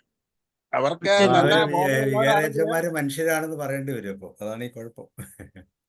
അല്ല അതെ, സാബു സാറ് പറഞ്ഞോളാം ഞാൻ യോജിക്കുന്നത്. കാരണം അദ്ദേഹത്തിന് അതിലൊന്നും അവിടെ ഇദ്ദേഹത്തിനെ കുറ്റപ്പെടുത്തിയിരുന്നു കാര്യമില്ല. കാരണം കുടുംബത്തിന്റെ സെറ്റപ്പ് അങ്ങനെയാണല്ലോ, കുടുംബങ്ങളുടെ സെറ്റപ്പ് അങ്ങനെയാണല്ലോ. അല്ല, ഇവർക്കുമൊക്കെ ആ ഒരു ബോധം വേണം. എൻ്റെ നിക്ഷിപ്തമാണ് ഈ നാട്ടിലെ ഈ ക്രിസ്ത്യൻ കുടുംബത്തെ അച്ഛൻ മാത്രമല്ല, ആ പരിസരത്തുള്ള മനുഷ്യരുടെയൊക്കെ കുടുംബങ്ങളെയും മനുഷ്യരെയും മാനിക്കേണ്ട ഒരാളാണ് ഞാൻ, പരിഗണിക്കേണ്ട ഒരാളാണ് ഞാൻ. ഞാൻ ഇറങ്ങി ചെല്ലണം. പക്ഷെ ഇപ്പൊ അങ്ങനെയൊന്നുമില്ല. കുറെ പരിപാടികൾ ചെയ്തു കൂട്ടുന്നു. മനസ്സിലായില്ല. എല്ലാവർക്കും ഈ പിന്നെ സിസ്റ്റം മെയിൻറ്റെയിൻ ചെയ്യുക എന്നുള്ളതാണ്. സമൂഹം വളരുന്നതനുസരിച്ച് മാറ്റങ്ങൾ ഉണ്ടാവും. പക്ഷേ അത് വരണം. ഞാനിവിടെ സ്ഥിരം പോകുന്ന പള്ളിയിൽ ഒരു അച്ഛനുണ്ടായിരുന്നു. എന്നെ കുറച്ച് ദിവസം അടുപ്പിച്ച് കാണാതിരുന്നപ്പം അച്ഛൻ വീട്ടിലെത്തി. അച്ഛനുമായിട്ട് എനിക്ക് പേഴ്സണലി ഒരു കോണ്ടാക്റ്റും ഇല്ല. എന്തിയെ കാണാത്തതെന്ന് ചോദിച്ചു. അതൊരു വല്ലാത്തൊരു ആ ഒരു അവസ്ഥയിലായിരിക്കണം അച്ഛന്മാര്. തീർച്ചയായിട്ടും. അല്ല, അതൊക്കെ ടീച്ചറെ, ഈ കുട്ടി ദിവസവും ഈ കുട്ടിയും പിള്ളേരും പള്ളി പോകുന്ന ആൾക്കാരായിരുന്നു. അച്ഛനും അവർക്കും എല്ലാം നല്ല ബന്ധങ്ങളുള്ള ആൾക്കാരുമായിരുന്നു. പക്ഷെ അവിടെ ഒന്നും ചെയ്യാൻ പറ്റിയില്ല എന്നുള്ളതാണ് സത്യം. അത് ഇപ്പൊ ആരുടെയും കുറ്റമല്ല. കാരണം ഈ കുട്ടി ഇതൊന്നും ആരോടും പറയത്തില്ല, തുറന്നു പറയത്തില്ല. കാരണം അതൊക്കെ ബുദ്ധിമുട്ടായിരുന്നു. അങ്ങനെയൊക്കെ വരുമ്പോ എന്ത് ചെയ്യാൻ പറ്റും? അങ്ങനെ ഒരു ശീലമില്ലായിരുന്നു അല്ലേ? അതെ, അങ്ങനെ ഒരു ശീലമില്ലായിരുന്നു ആ കുട്ടിക്ക്. ഇപ്പോഴും ബഹുഭൂരിപക്ഷം ഇല്ല. ഇതൊക്കെ ഉള്ളിൽ ഒതുക്കിയോ അല്ലെങ്കിൽ ഓപ്പൺ ആയിട്ട് പറയാൻ പറ്റത്തില്ല. പറഞ്ഞാൽ നാളെ ചിലപ്പം ഈ പലരോടും പറഞ്ഞാലും ചിലപ്പോ അപകടമാ. ഇടിയൊരെണ്ണം കൂടുതൽ കിട്ടും. അതാണ് കൊണ്ട് മിണ്ടുകയല്ല പലരും. നമ്മളെ കാര്യം നമ്മൾ തന്നെ അറിഞ്ഞാൽ മതി എന്ന് ഞാൻ തന്നെ അങ്ങ് ജീവൻ അവസാനിപ്പിക്കാം. ഇങ്ങനെയൊക്കെ ഉള്ളൊരു സൊല്യൂഷനിൽ എത്തുന്നത് അങ്ങനെയാ. ഇപ്പൊ നമ്മൾ തന്നെ ഒന്ന് ആലോചിച്ച് നോക്കി. ഇപ്പൊ നമ്മളോട് ഒരാള് അവരുടെ എല്ലാം തുറന്നു പറഞ്ഞ് എത്ര പേർക്ക് അവരെ സഹായിക്കാൻ പറ്റും നമ്മുടെ ഈ കൂട്ടത്തിൽ തന്നെ? അല്ലെങ്കിൽ എന്നാ വേറെ ആളുകളെ പറഞ്ഞ് ഒറ്റയ്ക്കാവാൻ പറ്റിയല്ലോ സാർ. അതിനെന്തെങ്കിലും ഒരു സംവിധാനം പറ്റത്തില്ല. ഞാൻ കുറെ ഈ രംഗത്ത് പ്രവർത്തിക്കുന്ന ആയിരുന്നത് കൊണ്ട് ഈ വികാരിയച്ഛന്റെ ഒരു പകുതി വികാരിയച്ഛന്റെ തുല്യമായിട്ടുള്ള കാര്യങ്ങളൊക്കെ എനിക്കറിയാം. ഞാൻ കുഞ്ഞിലെ തൊട്ട് തന്നെ ഈ രംഗത്തുണ്ട്, അതുകൊണ്ട് പറയാറുണ്ട്. പക്ഷെ ഞാൻ പലപ്പോഴും നിസ്സഹായനായി പോകുന്നു. ഈ ഇവരുടെ വിവരങ്ങൾ മറ്റുള്ളവരോട് പറഞ്ഞിട്ട് അവർക്ക് ഒരു ഹെൽപ്പ് കൊടുക്കാനായിട്ട് പറ്റുമോ? പറ്റത്തില്ല ചില സാഹചര്യങ്ങളിൽ. ഒറ്റയ്ക്കായതുകൊണ്ടാ സാർ. അപ്പൊ നമുക്കും സഹായിക്കാൻ പറ്റത്തില്ല. പലരുടെയും പ്രശ്നം ഈ സാമ്പത്തിക പ്രശ്നമുണ്ട്. അത്തരം കാര്യങ്ങളിൽ നമുക്കൊക്കെ പരിമിതികളുണ്ട്. ആ നല്ല സ്ത്രീയെ ഉപദേശം സംബന്ധിച്ചിടത്തോളം ഒരു ജോലി കിട്ടിയാൽ മതിയായിരുന്നു. നല്ലൊരു ഉപദേശം ഒന്നും കൊടുത്തിട്ട് കാര്യമില്ല വാസ്തവത്തില് പല കേസിലും. ആ ലേഡിക്ക് ഒരു ജോലി കിട്ടിയാൽ മതിയായിരുന്നു. മതിയായിരുന്നു. അപ്പൊ നമ്മളിപ്പോ പുറമേ നോക്കുമ്പോൾ കാരിത്താസ് ആശുപത്രിക്ക് സുഖമായിട്ട് കൊടുക്കാം. എന്തുകൊണ്ട് പഠിച്ചതല്ലേ? കൊടുക്കില്ല? ഇല്ല, കാരിത്താസ് എന്തുകൊണ്ട് കൊടുക്കില്ല? ആശുപത്രിക്ക് ഒന്നും കൊടുക്കാൻ പറ്റത്തില്ല സാറേ. കാരണം ആ 10-12 വർഷത്തെ ഗ്യാപ്പ് വന്നിട്ടുണ്ട്. ആശുപത്രിക്കാർക്കൊന്നും കൊടുക്കാൻ പറ്റില്ല. പക്ഷെ ഇപ്പൊ ആ കുട്ടിയെ പാലിയേറ്റീവ് കെയറിൽ വർക്ക് ചെയ്തിരുന്നു, ജോലി ചെയ്തുകൊണ്ടിരുന്നു. പക്ഷെ അവർക്ക് എഗൻസ്റ്റ് ആയിട്ട് ഇതിന്റെ അച്ഛൻ കൊണ്ട് കേസ് കൊടുത്തു. എന്നിട്ട് പിന്നെ അപ്പൊ എന്ത് ചെയ്യാൻ പറ്റും? അവിടുന്ന് നമുക്ക് ആ ഇതിന്റെ കൊച്ചു മുഴുവൻ ഹിസ്റ്ററി കാര്യമായിട്ട് അടുത്തൊന്നും അറിയില്ല. അങ്ങനെ ഉണ്ട് സാറേ. കുറച്ചൊക്കെ ഞങ്ങളൊക്കെ അടുത്ത് കിടക്കുന്നവരല്ലേ, അപ്പൊ നമുക്ക് കുറച്ചൊക്കെ അറിയാം. അപ്പൊ അപ്പം അതുകൊണ്ട് പറഞ്ഞു നമുക്ക് ശരിക്കും പറഞ്ഞാൽ അതിനകത്ത് ഞാൻ കേസ് കൊടുത്ത സ്ഥാപനത്തിൽ ജോലിക്ക് പോകണ്ടെന്ന് അപ്പം പറഞ്ഞു. ആ ഓ അല്ല ശരി. സ്വന്തം അല്ല, അപ്പൻ. ആ കുട്ടിക്ക് തന്നെ ഒരു ജാള്യത വരികയല്ലേ, സ്വന്തം അപ്പൻ. ഇല്ല, അപ്പൻ പറഞ്ഞു ആ കുട്ടിയോട്. അതെ, അതൊക്കെ അങ്ങനെയൊക്കെയുള്ള കാര്യങ്ങളുണ്ട്. അപ്പൊ അവിടെ സത്യം പറഞ്ഞ അത് പൂർണ്ണമായിട്ട് 100% നിസ്സഹായായി പോയി ആ ഞാൻ കുട്ടി. വളരെ കോൺഫിഡൻഷ്യൽ, നിങ്ങൾക്കാർക്കും അറിയില്ലാത്തത് കൊണ്ടാണ് ഞാൻ പറഞ്ഞത്. കഴിഞ്ഞ ദിവസം എന്നോട് എനിക്ക് നല്ല അടുപ്പമുള്ള എൻ്റെ ഒരു പഴയ സുഹൃത്തായിരിക്കുന്ന ഒരു ലേഡിയാണ്. അവർക്ക് അവരുടെ മകളെ വിദേശത്ത് പഠിക്കാൻ അയക്കാൻ വേണ്ടിയിട്ട് പലരോട് കള്ളക്കടവും എല്ലാം വാങ്ങിയതാണ്. അവർ നമ്മുടെ രൂപതയുടെ സ്ഥാപനത്തിൽ നിന്ന് നേരത്തെ ലോൺ എടുത്തിരുന്നു. ചെറിയ